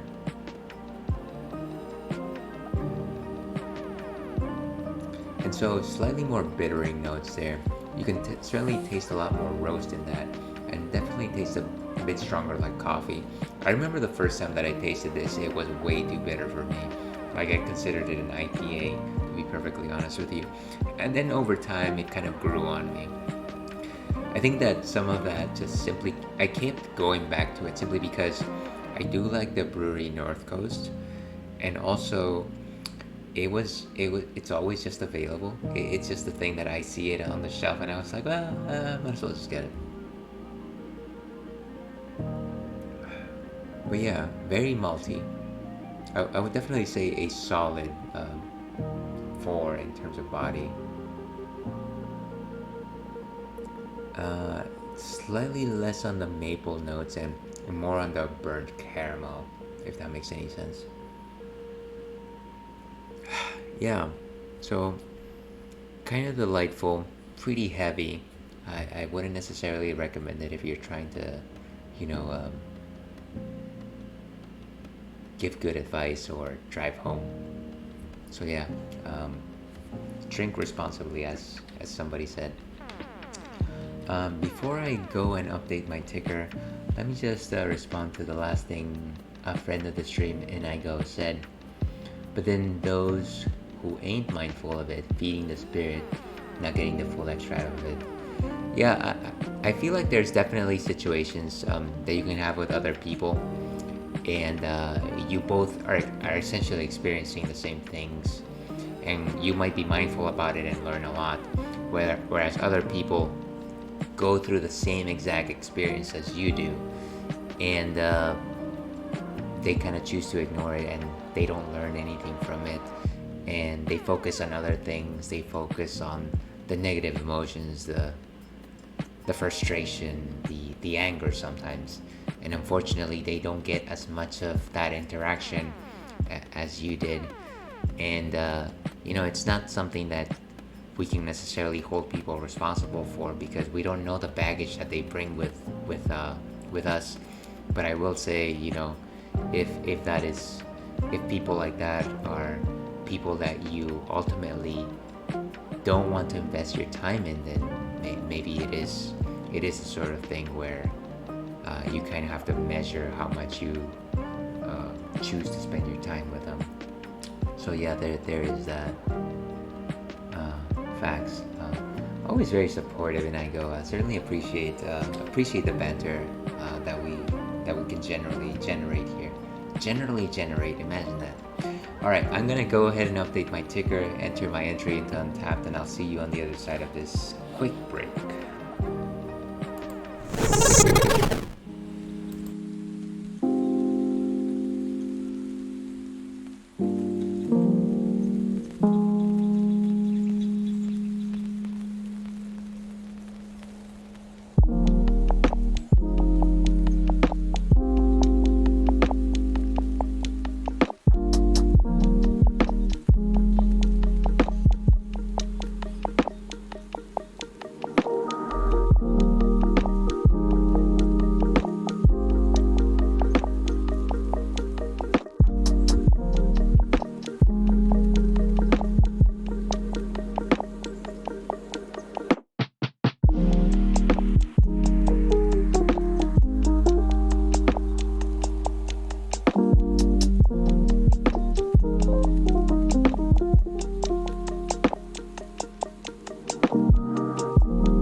are back in Super Metroid.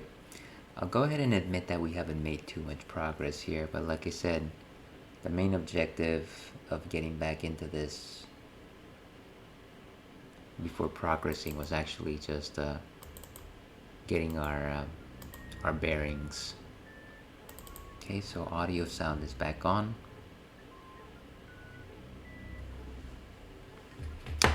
And like I said, let's try and make our way back into Norfairy.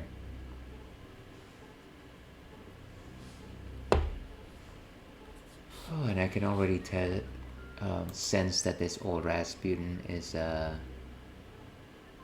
not going to be it's not going to lead us down a productive path. Let's just put it that way. But you know what? It's Friday night. Who cares? It's fine.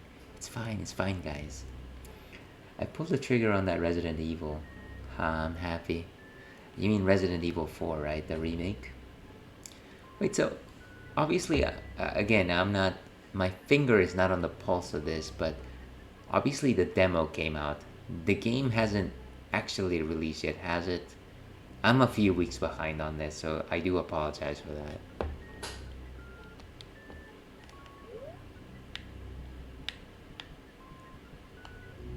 Let's go down. Okay, so it did release. Oh, it releases next week. Excellent, excellent, excellent. Sure, you're clearing out your schedule.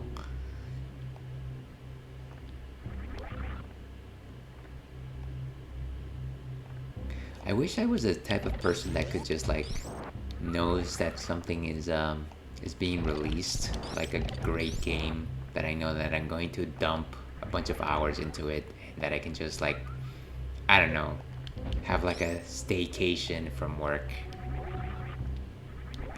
And yeah, the demo left a good impression on me. Oh, that's awesome. That's good. That's good. I've only heard good things about it. Not just from you, but I do follow a few gaming podcasts, and they're all just like, wow, it's amazing what they were able to do and the changes that they did. Very interested to see how they adapt some of the.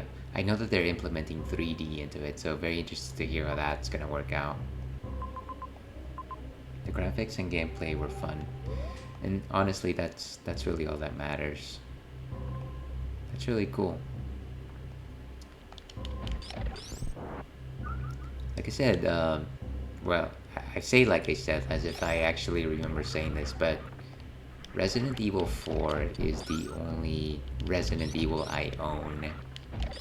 I put in a few hours on the Wii, but never came back to it.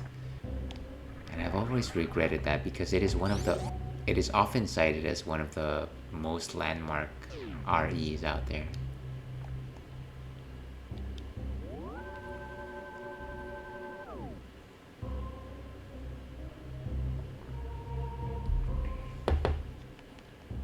You know, before we had people punching boulders.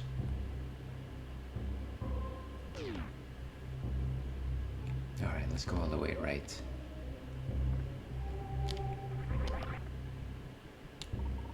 Oh, why? Okay, that was a close one. Nice.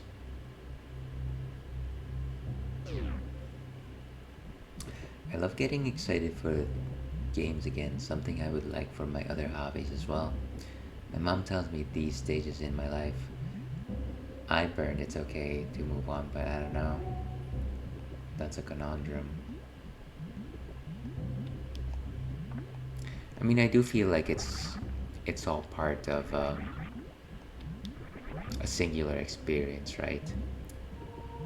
How enthusiastic or how much time you spent on a particular hobby is, in a way, part of what made you who you are today.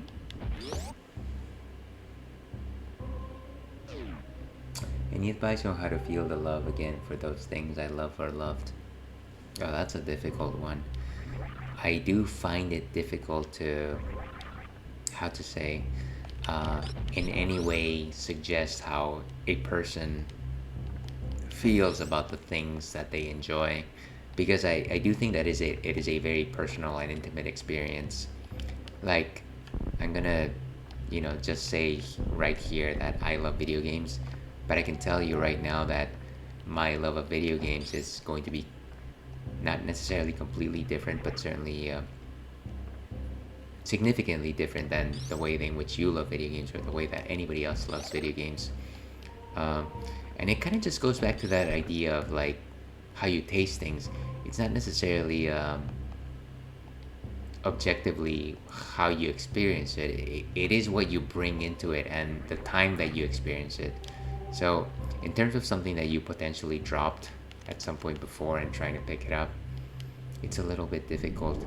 I would say, general rules. Like if I were to like all of a sudden go back and play, let me think of a hobby that I used to entertain before, back in the day.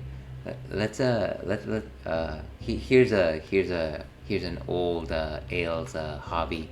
I used to love playing with Yu-Gi-Oh cards, and you're just like, okay, well, I'm signing off from this channel, but it is actually true. I used to love playing Yu-Gi-Oh cards, and it was a really fun game, and I used to play it with a person that was very dear to me, and that was probably a large part of it.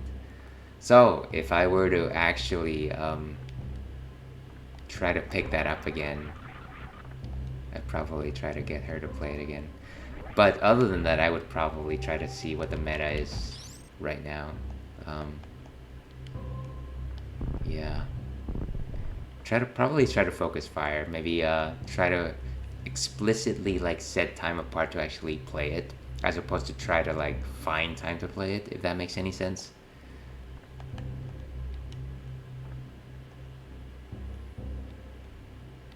Oh, you like the callback? I didn't mean to do that. I kind of just, I feel like that's kind of like my mindset right now, in the way that you experience and acknowledge things. Um, things are not little boxes that you can simply visit and close up whenever you're done with them. They're kind of a bigger picture sort of thing. You run the 2-move TKO decks. Oh, nice, nice. I honestly only ever ran crush decks. I was very basic with things. Very basic, but you know what? It was great. Great times.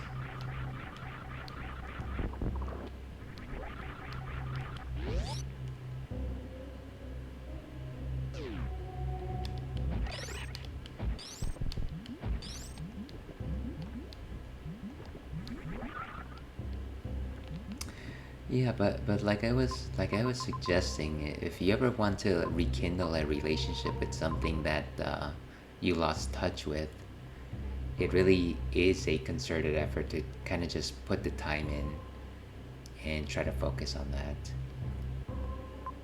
At least in my personal experience, it's not gonna happen otherwise, or at least it'll take good some very good fortune along with it. Yeah, classic Yu-Gi-Oh! To be perfectly honest with you, I didn't ever play beyond. I want to say I probably stopped with like the second generation where we had all of these fusion monsters and things like that, which I guess matched with like the second season of the anime. Ah, good times. Good times. Good Yu-Gi-Oh!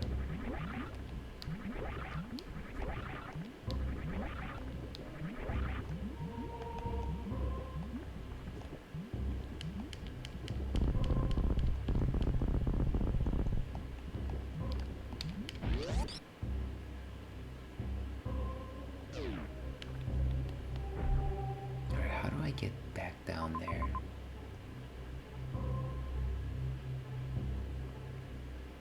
Okay, I think I'm gonna go all the way down. I can actually use my mouse of this. Go over the way over here, and hopefully there's a passage down here. Or maybe... No, actually, go right. But I thought I just came from here.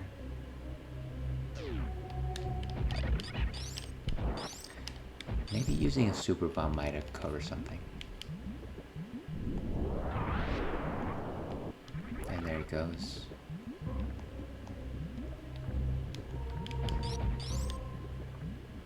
Hey, wait a second. This is a charge. This is the charge station that I've been looking for this entire time.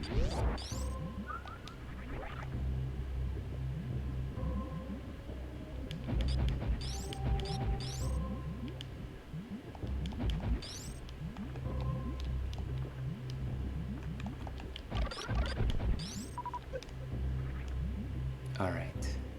Let's cross over here. I feel as though this Twitch chat thing's been a fun experience for me, but it's a decline to what I was or have done. I don't know. I'm content, but what my life has come to as far as my interests. Well, I mean, I don't think you should ever be ashamed of the thing that compels you.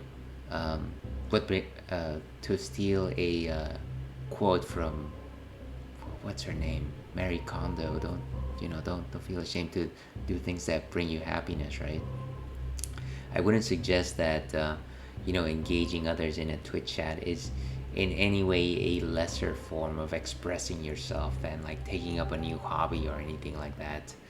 Um, this is simply that calls to you, and if it resonates with you, then it means something, and it is worth something, and it is worth your time. Um, sure that there might be some things that are a little more complex, maybe a little more thorough.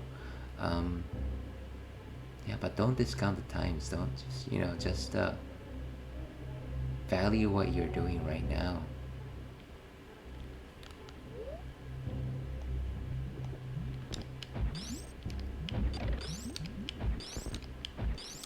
At least that's this old wolf's take on it.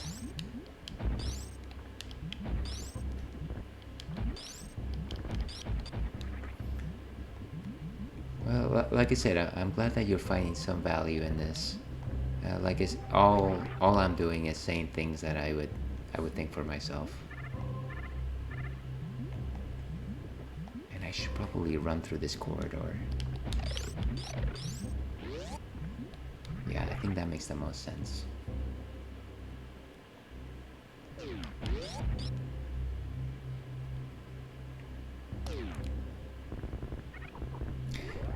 Not to compare apples to oranges or anything like that once again, but I think there was a couple of years ago where I kind of just thought, why am I watching tons of mindless YouTube videos where like I'm paying for like two different like subscriptions and not watching like anime or movies or things like that. And at the end of the day, I was just like, you know what? I'm enjoying this. This is fine. I think it's okay, and I don't have to like look for high art or anything like that.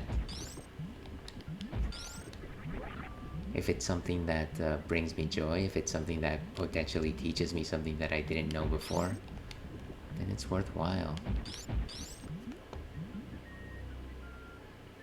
Okay, clearly this was the wrong hallway to go down.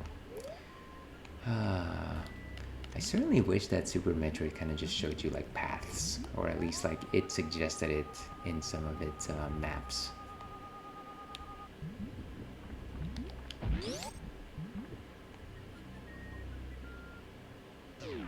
Alright, let's run through this again.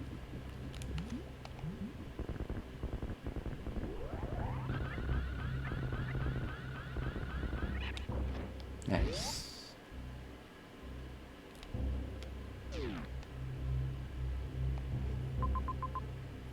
So I think we need to just go all the way down and to the right.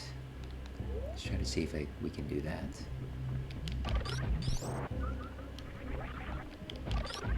I kind of just feel like making a save state right here, in case I ever need to go back here. Look at that, the save state's in for February the 4th. I was such a young one back then. 221, 238.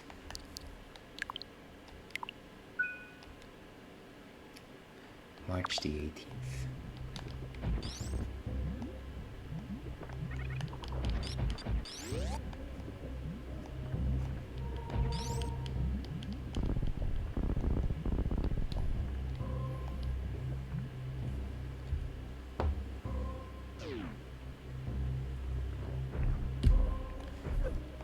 great. That's what happens when you drink as soon as you come into a room. Okay, so let's try to drop another level.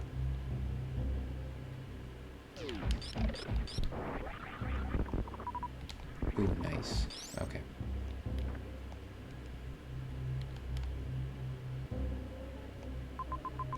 Okay, I'm gonna say go all the way down.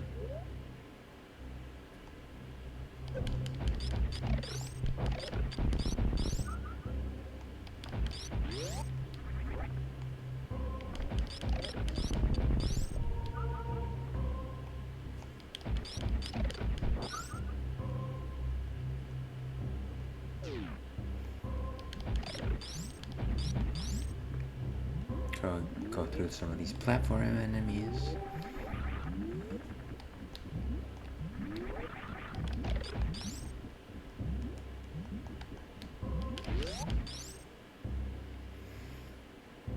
And we continue our exploration right here.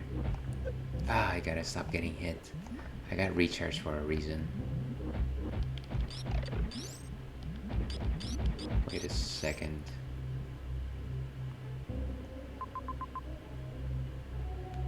Something tells me that this is not the way.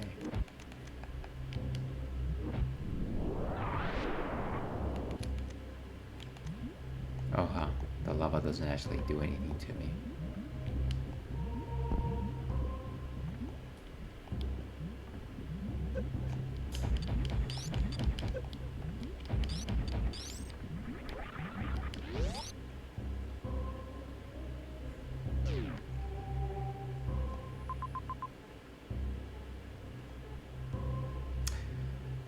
But honestly, I wanted to go through this corner of...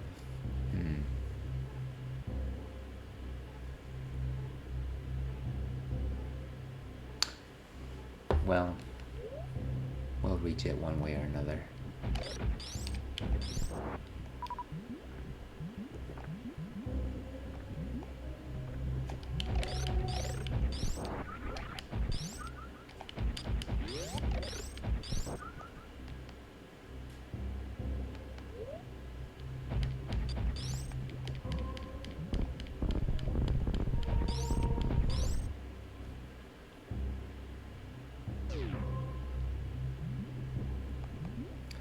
Alright, so let's go down this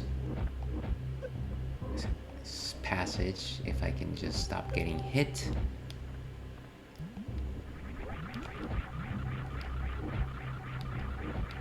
Okay. So now we're going back into deep Norfairy. It's a Norfairy.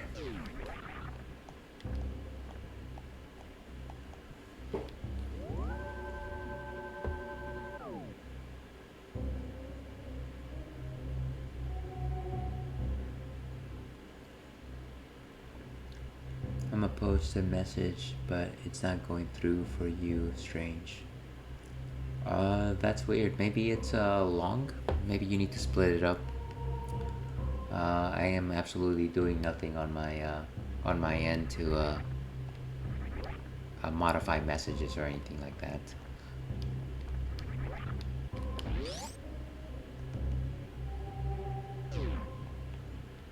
Okay, what is up here? Alright, and down we go once again.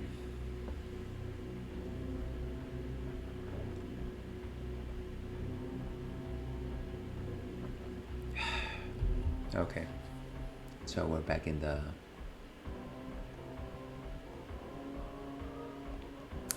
challenging area of Norfairy. Okay, because I remember this Jimmy Kimmel thing, even though whatever you think of the guy, but he was like commenting about Twitch. He was like, people watch other people sit down and play games instead of playing themselves, WTF. So things like that speak to me. Like another one from Fresh Prince was like, those who can do and those who can't teach. You know, I can tell you right now that maybe like geez, like time flies, but I want to say maybe like 10 years ago, I was talking to my younger sibling, uh, certainly a few years younger, and he was talking about Let's Plays.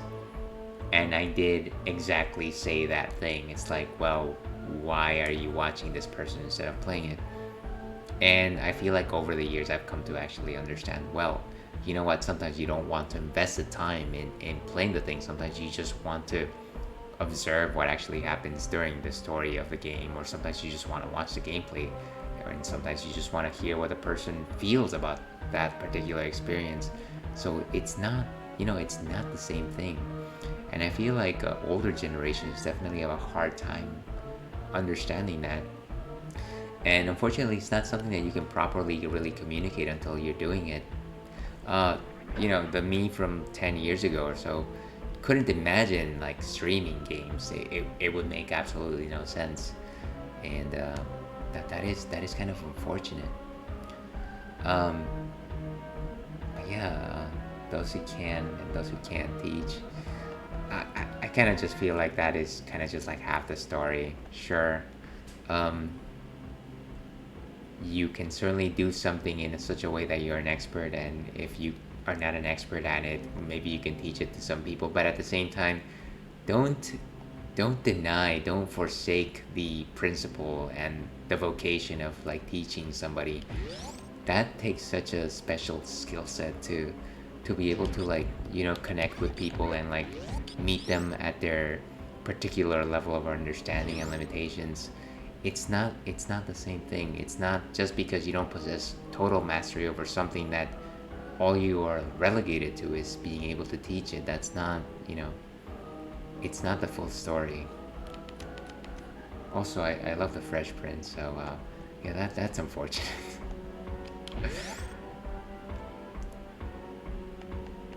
Oh, Will Smith. Did they die?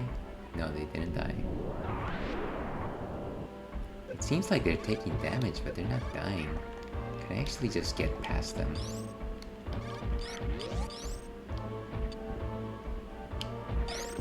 Okay. One died. I agree. Love the input. Yeah. And again, these are not things, these are not new things that I'm saying. I'm sure you knew and understood these things. And if you resonate with these ideas, I'm sure you thought about them yourself.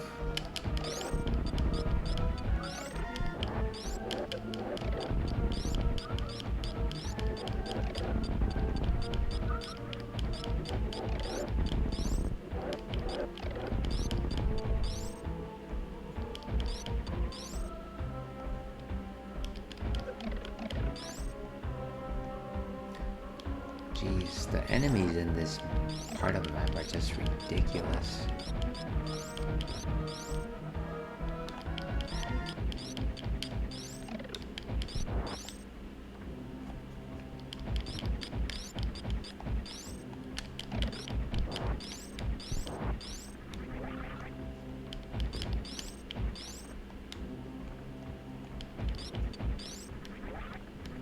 Okay, let's use the old X-ray over here. Okay, and it looks like this area is destructible, destroyable. No, maybe not.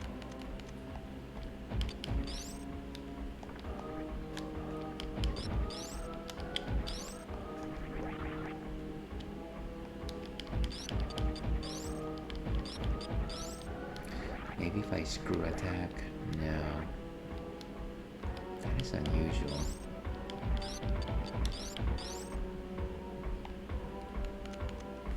Super missile? That never works. Okay. No, not really.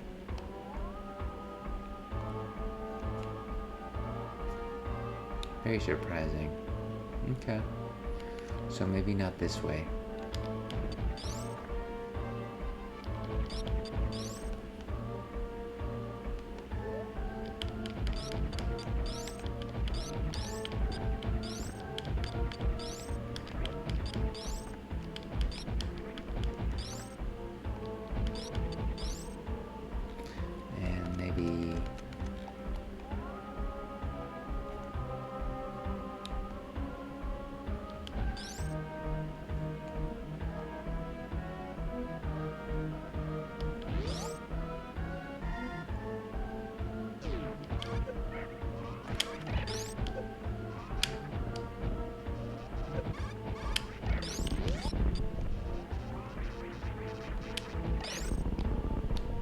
These guys are such a menace. I hate the space pirates in this game. It seems like every time you find like weapons strong enough to actually destroy them, a new color of space pirates will show up that is that much stronger. Alright, let's go down.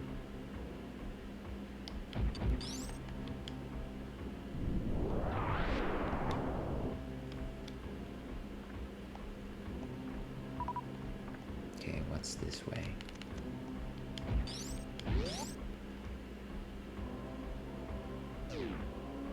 Okay, and this seems... Oh, of course. Can I actually just make it across without... Oh no. I've made a terrible mistake. Okay.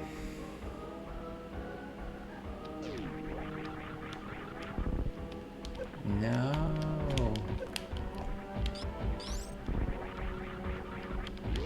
Why is me? I am error.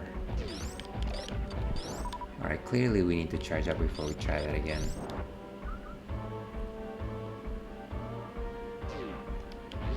Not through here though.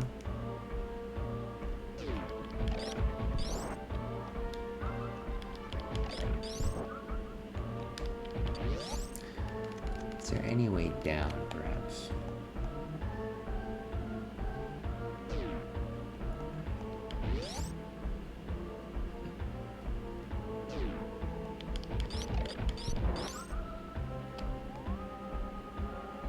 No, unfortunately not.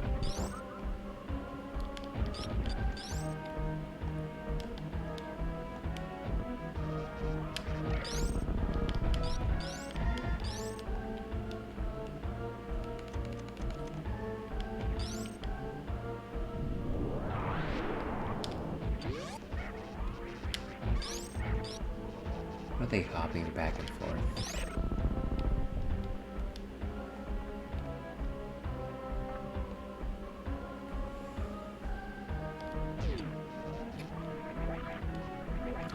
Well, clearly that didn't actually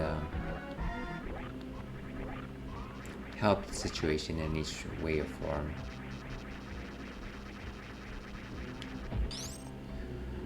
Let's go back up.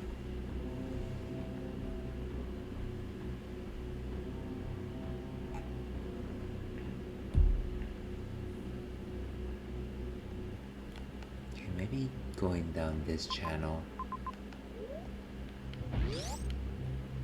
We'll get to the other location. No, actually, this is actually exactly where we came from.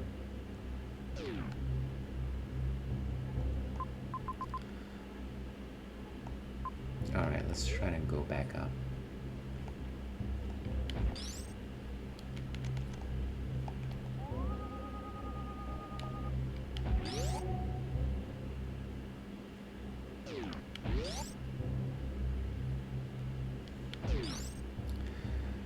Let's go back through the Ridley mouth.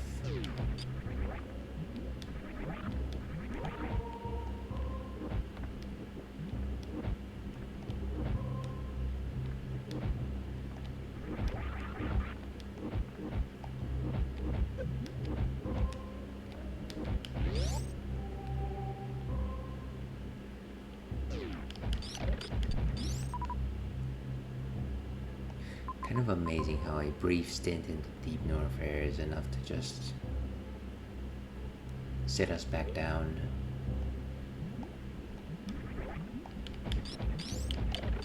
I will say though, sleepiness and alcohol are working against us.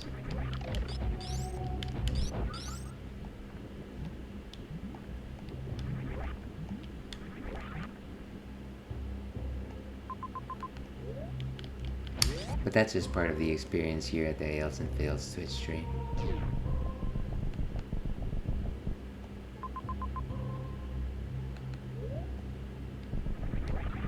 No need to worry about the llama, of course.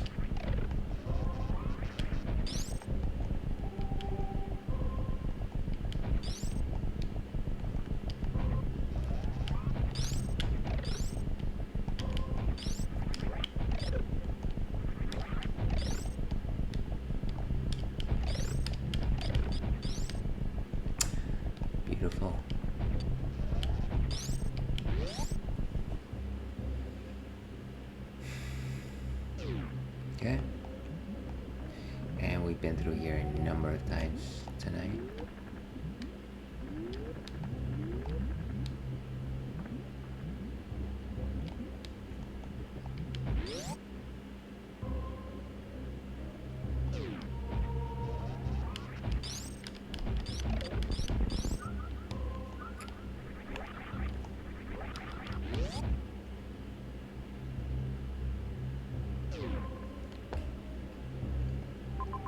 Okay, so this is that room, large room.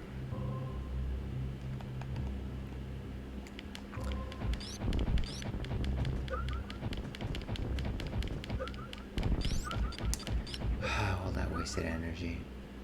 Okay.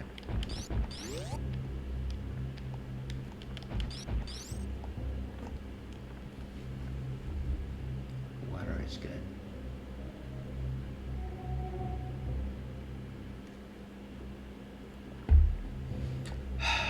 Okay. Water, the ultimate equalizer. When there's no more heroes, stream again. Well, let's see. I streamed Hades last night. So I guess just for a little context here, I will either stream Hades or No More Heroes in the same weekly time block, and I guess that is generally Thursdays, 11 Pacific Standard Time. So yes, next week at 11 o'clock PST, more like 11:30, I'll be going back to No More Heroes, and here's hoping that I can actually go back into that CIA world.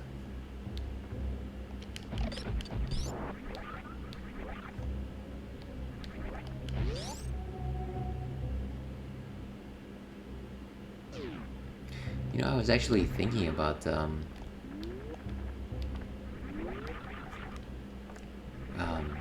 Travis Strikes Again, and it was mostly because I actually want to play No More Heroes 3. I have the physical copy on me, but I'm not gonna touch it until I finish TSA. The DLC is what I'm really waiting for you to play, one of my favorites. Well, and I'm guessing that all comes into play once you finish the main storyline. I think I mentioned to you that I did download it and it's installed into my copy of No More Heroes. But the thing is, I can't access it until I actually finish the game proper. So it's gonna be a bit.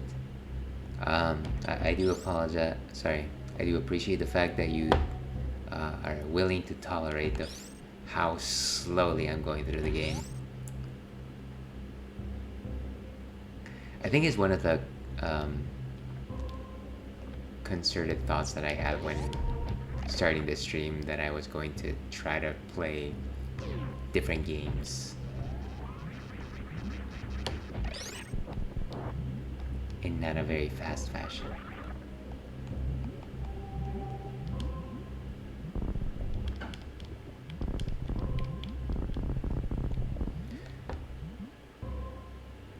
Maybe go up above.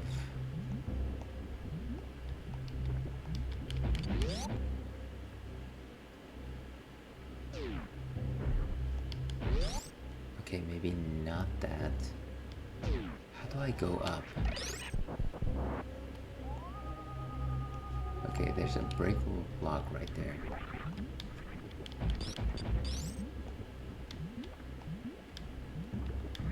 And this brings us back to the recharge room, which great.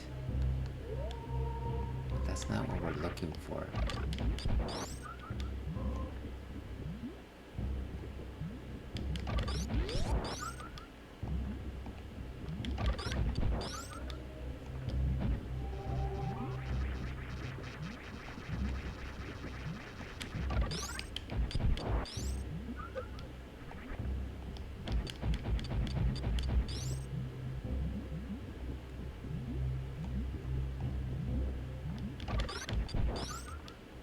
Nice. Oh, of course.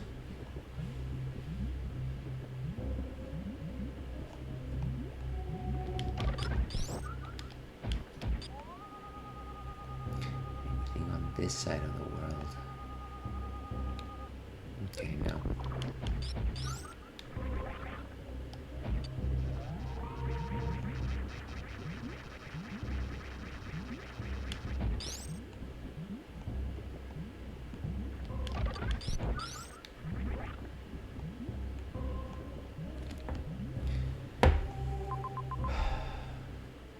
Okay, well, let's try this location one more time.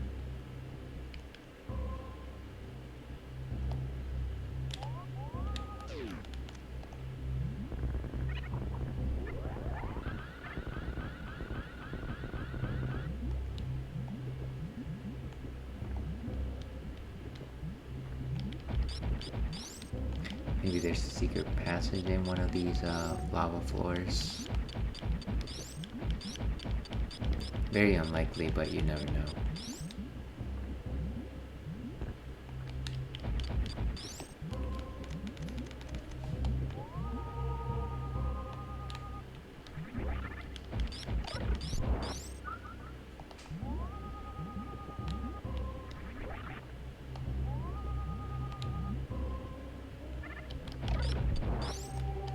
How about here?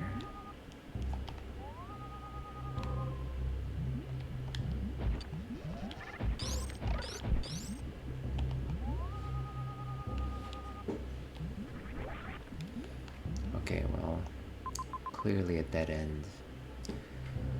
Wow, how to get to that location?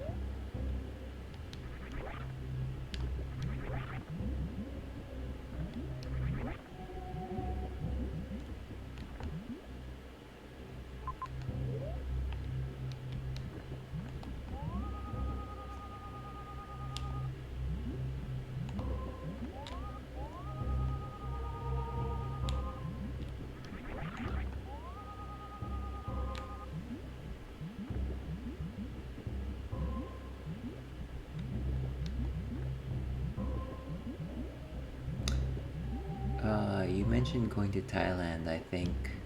What other places have I traveled to? So, actually, I haven't gone to Thailand, but that sounds like a lovely place to go to. I did go to Singapore for about a month, um, not too long ago. Um, but let's see, another in terms of other places that I've traveled, I guess I was in Japan right before the pandemic, and that was great. Um, my first time in Japan. Who knows if I'll ever do it again. Um, Certainly very enjoyable.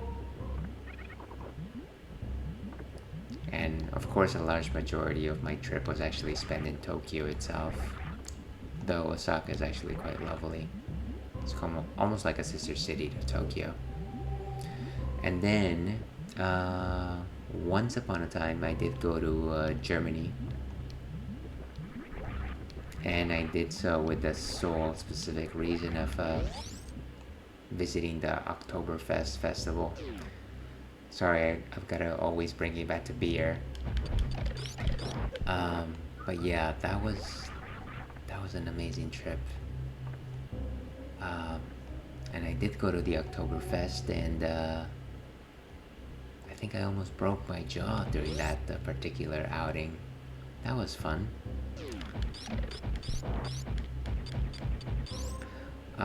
Any tips for me? I'm thinking of going to Japan one day. I mean, honestly, if I'm going to suggest any sort of tip, it is to kind of plan what the sorts of things that you want to do. I know that if you're mainly looking for like modern Japan things and like eateries and like stuff that you would want to see as a tourist, Tokyo is the way to go. Um, Osaka would come second, but I feel like you could probably spend 2 weeks solid in Tokyo if you really wanted to, just like experiencing new things. It's a very large place with a lot of little districts and things like that. Um, I wish I had 2 weeks in Japan, to be honest with you. Um, if you're looking for more historical stuff, Kyoto is definitely a better place to go. Certainly a lot more historical, lots of museums, lots of old buildings and things like that. Lots of beautiful sights. They've got that place with the long archways, and then if you're looking for like things like what is it, springs and like what I forget what the word is, but the north part of Japan, And of course, here's alcohol working its magic on me. I forget what the north part of Japan is called, but at least my SO seems to think that that's probably one of the best parts of Japan in terms of like food and just like tourism. Very lovely location. I haven't been there myself. God, what is that place called? Oh, anyways.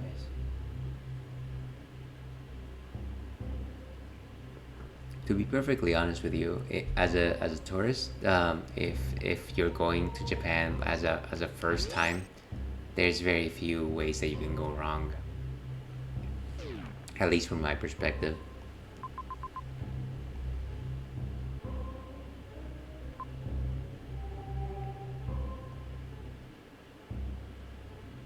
All right, let's go back down to Norfair. In terms of actual trips, apply for that. There's a certain coupon or program or ticket that you can get as a foreigner to like get a discount on the trains. You'll definitely depend a lot on the train system in Japan, and I forget what it's called, but um, you can get kind of like a discounted fee for traveling around the country if you apply for it. And I'm sorry that I can't actually recall what it's called, but if you're going there as a tourist, you should definitely apply for it. It's very helpful.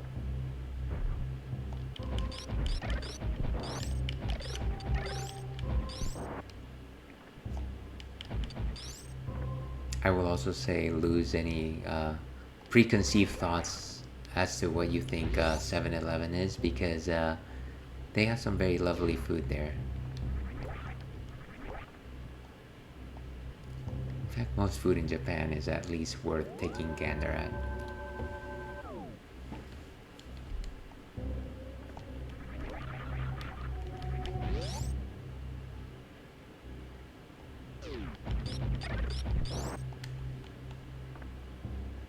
Some very delicious egg sandos, as they say. Alright. The end is nigh, and yet we have made no progress. But yet we have made all the progress.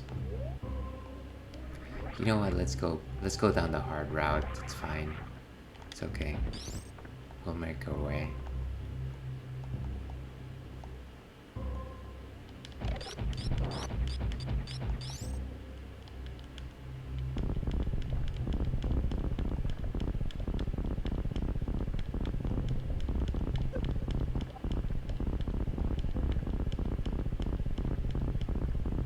Nice.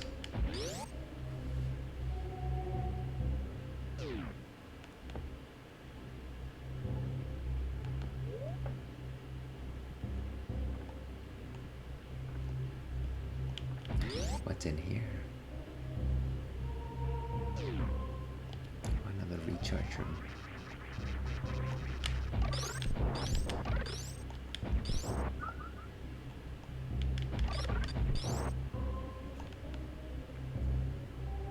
It's actually pretty close to that save station.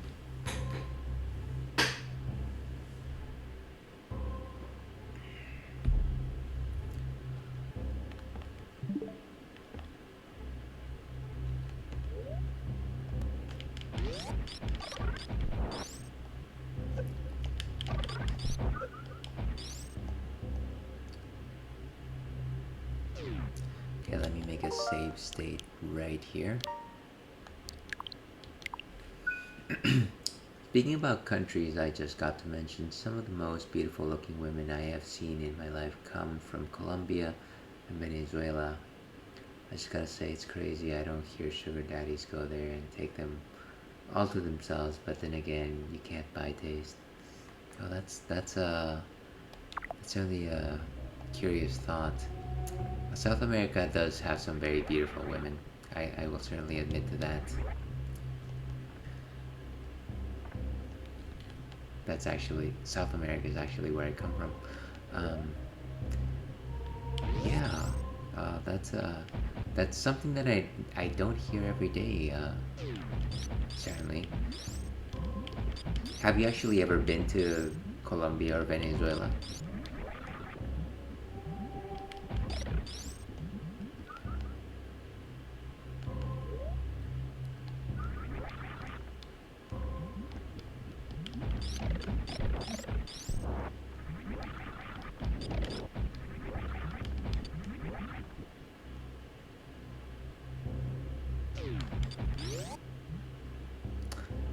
Okay, so we are on our way down.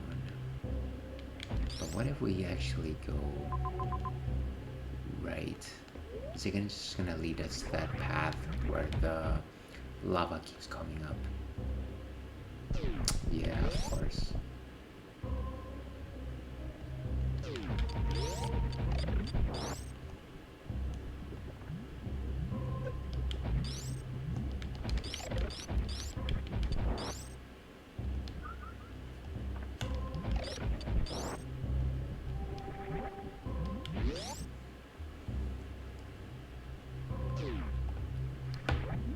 Okay, let's try this one more time.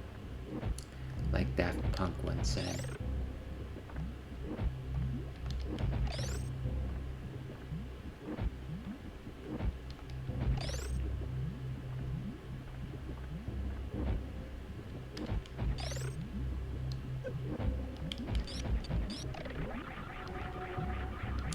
As long as I've got the screw attack, it should be okay.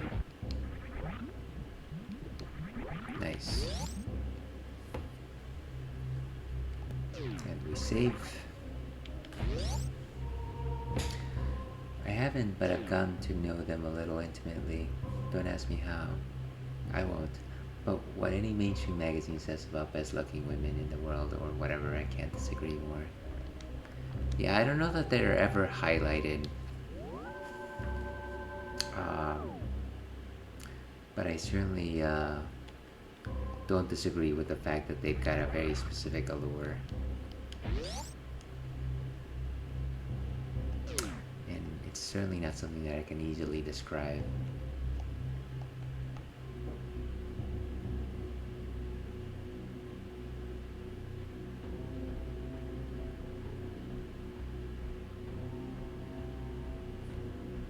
Alright, so I think what we will do is create a save state here, and if we mess up terribly, we can just reload it.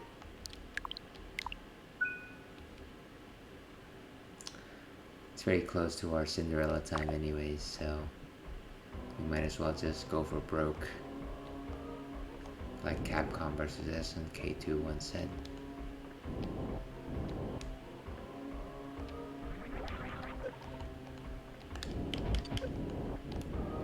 Come on, guys. Come on.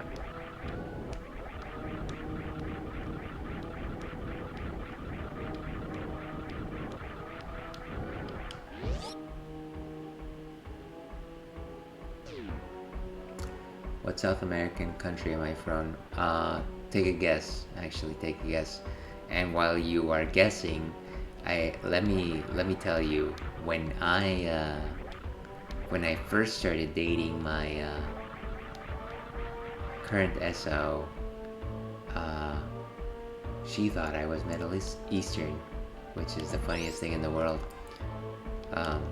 She's actually from Singapore, so I don't blame her for lack of exposure, but I always thought that was hilarious.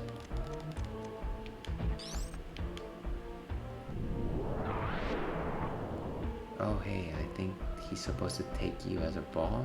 Yeah.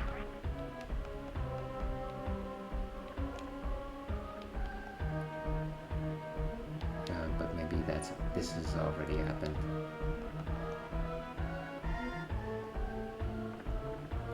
Yeah, I think so.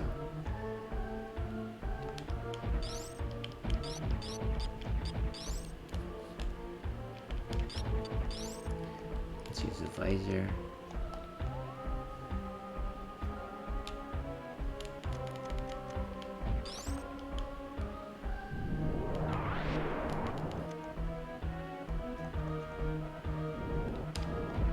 Oh, come on. It's just like everything attacks you as soon as you come in anywhere.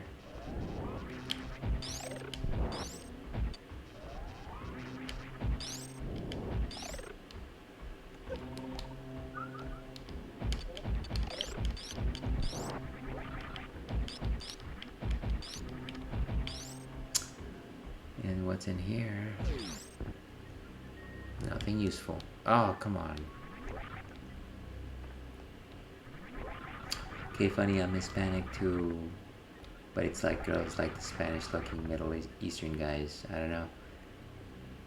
Why don't blame my beard? They like us secretly Middle Eastern law. Minus the culture, maybe.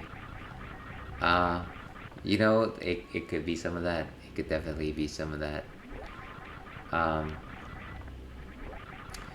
yeah, so if you don't mind sharing, where are you from? I'm actually Peruvian. Um, that little country in South America, very few people mention unless you're talking about ceviche.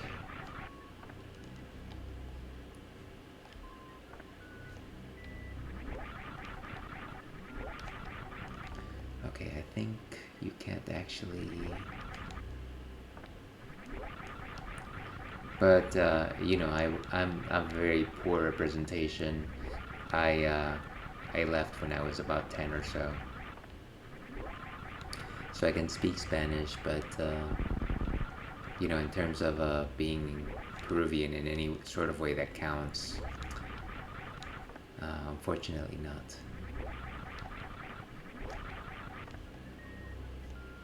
It is kind of sad. Every time I talk to somebody that comes from there, generally the question for uh, for the fellas is, oh hey, what soccer team do you follow? I'm just like, I don't.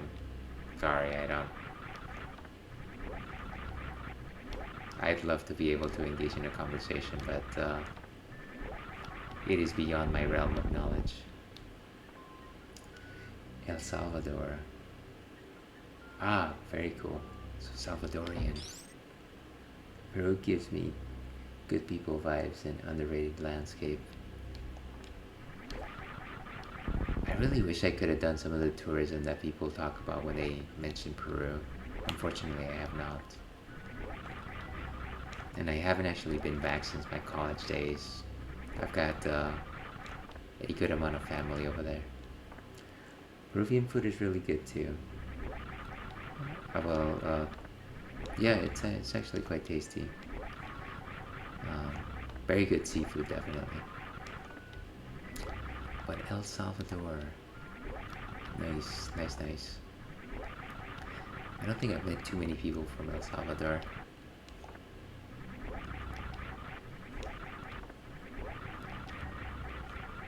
I can't.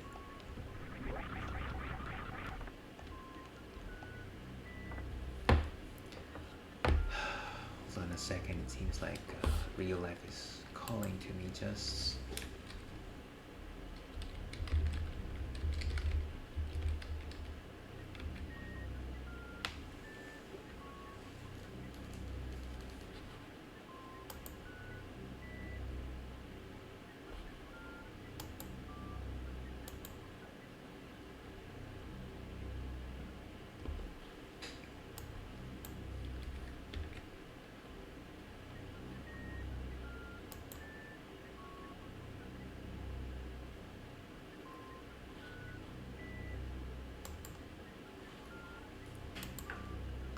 Alright, alright, we're back.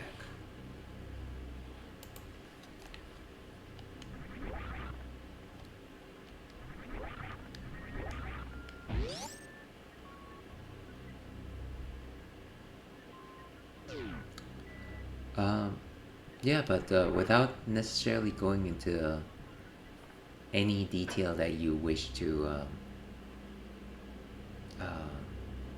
not necessarily divulge, uh, have you gone back often? What is this? What are the things that you miss about it, perhaps?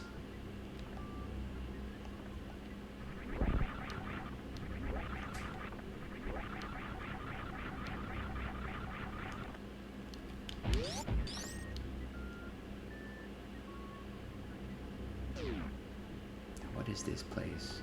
Is it a recharge station?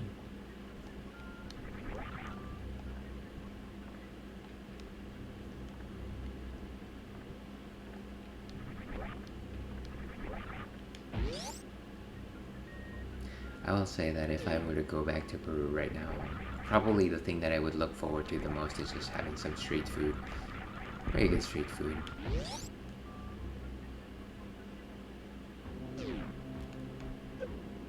Wow, did I just get randomly hit for no reason?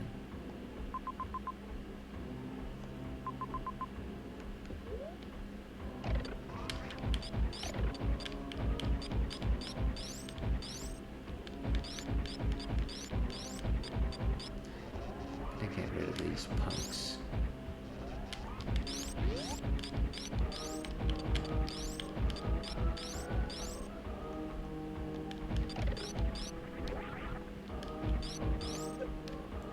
These things keep coming back to life.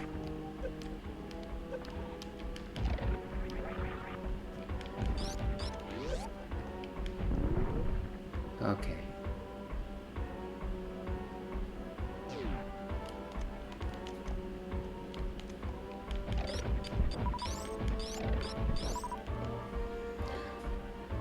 Okay, so we're back to this side of the map, which is roughly where we started.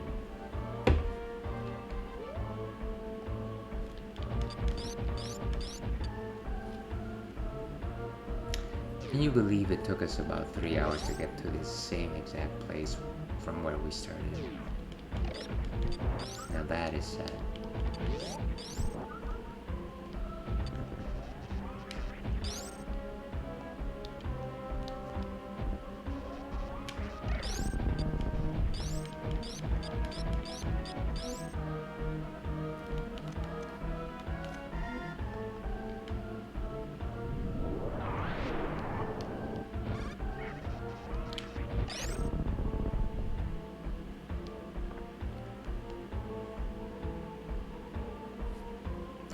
There we're back to the elevator area, so I guess the only way to progress is actually to go down the route where the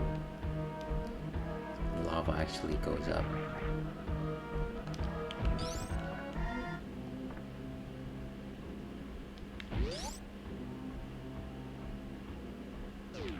Okay, so maybe what we'll do is create a save state right here before the door.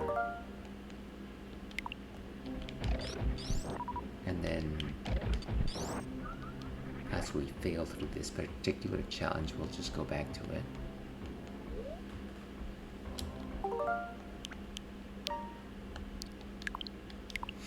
Okay, I wasn't bored there. I think it's great my folks from there. There's a sense of pride. I'd probably fall back if it didn't work out here in the States, go there, live freely, and then find somewhere in like Finland or a white country, and like Travis live in the mountains or woods with small community. Oh, I see. I understand that. Yeah, I feel like again, not to generalize things or anything like that, but the older generations definitely, when they come to the U.S., like my parents brought us, my siblings and I, to the U.S. A long time ago, and of course they're still very proud of where they came from, Peru, and they always speak very fondly of it, and they try to cultivate that feeling in us as much as they could. And that kind of never goes away from your own personality. You do kind of feel it, even though you can rationalize it away if you so choose, whatever the case. I'm really glad for the opportunities that came to me when I came here, and it is very difficult to think of my life if I was actually living there. But yeah, it's kind of nice to know that if for whatever reason things don't work out, that you've got a place that you can call home with people that are like you, that people that understand who you are. Maybe you've got family back there, and it's kind of like a place. What's the word? A fallback place. That is not the word that I'm looking for, but that's kind of what's coming to mind right now.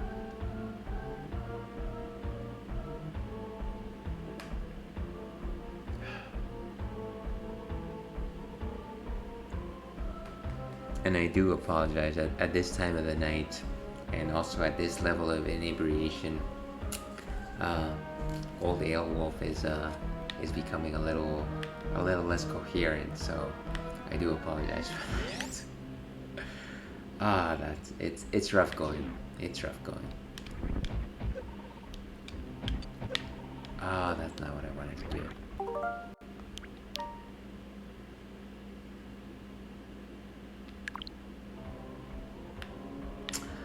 All good. Yeah, I'm sure you've been tolerating it for the past hour or so. You're like, what is this guy talking about?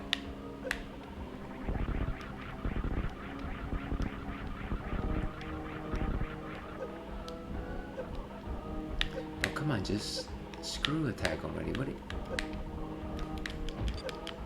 Seriously? I wish you could just screw attack on command. This is absurd. Okay.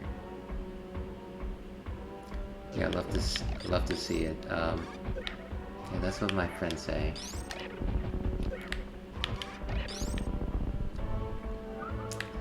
I like whenever people talk about you know, what kind of drunk you are. They're a little mystified by the fact that I'm kind of just like the quiet one. And if I'm not the quiet one, if you actually get me to talk, I'm just the sad one.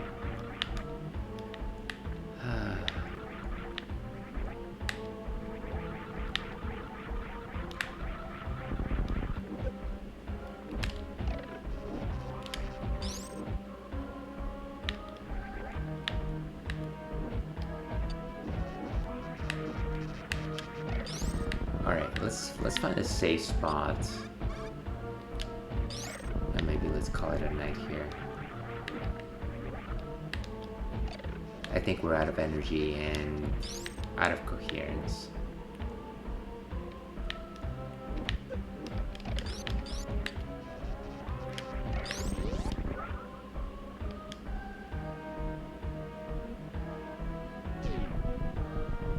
What is this?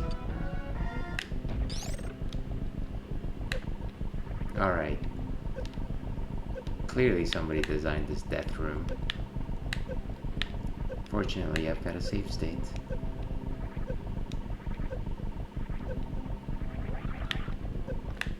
Why is there a save room right over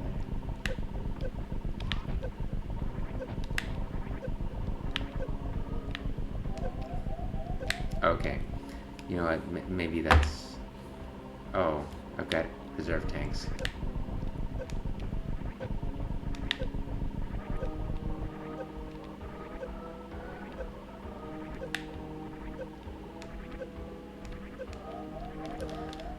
Screw attack. You have riveted me once more.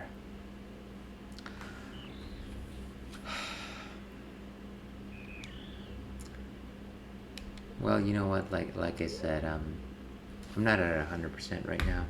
This was definitely though a good return. Let's go back to intermission and let's just wrap it up here. Where is my intermission?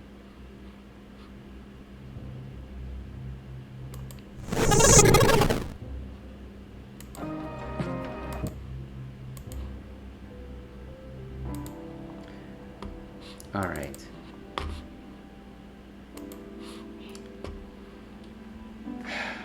Well, it's been a week. That was Super Metroid.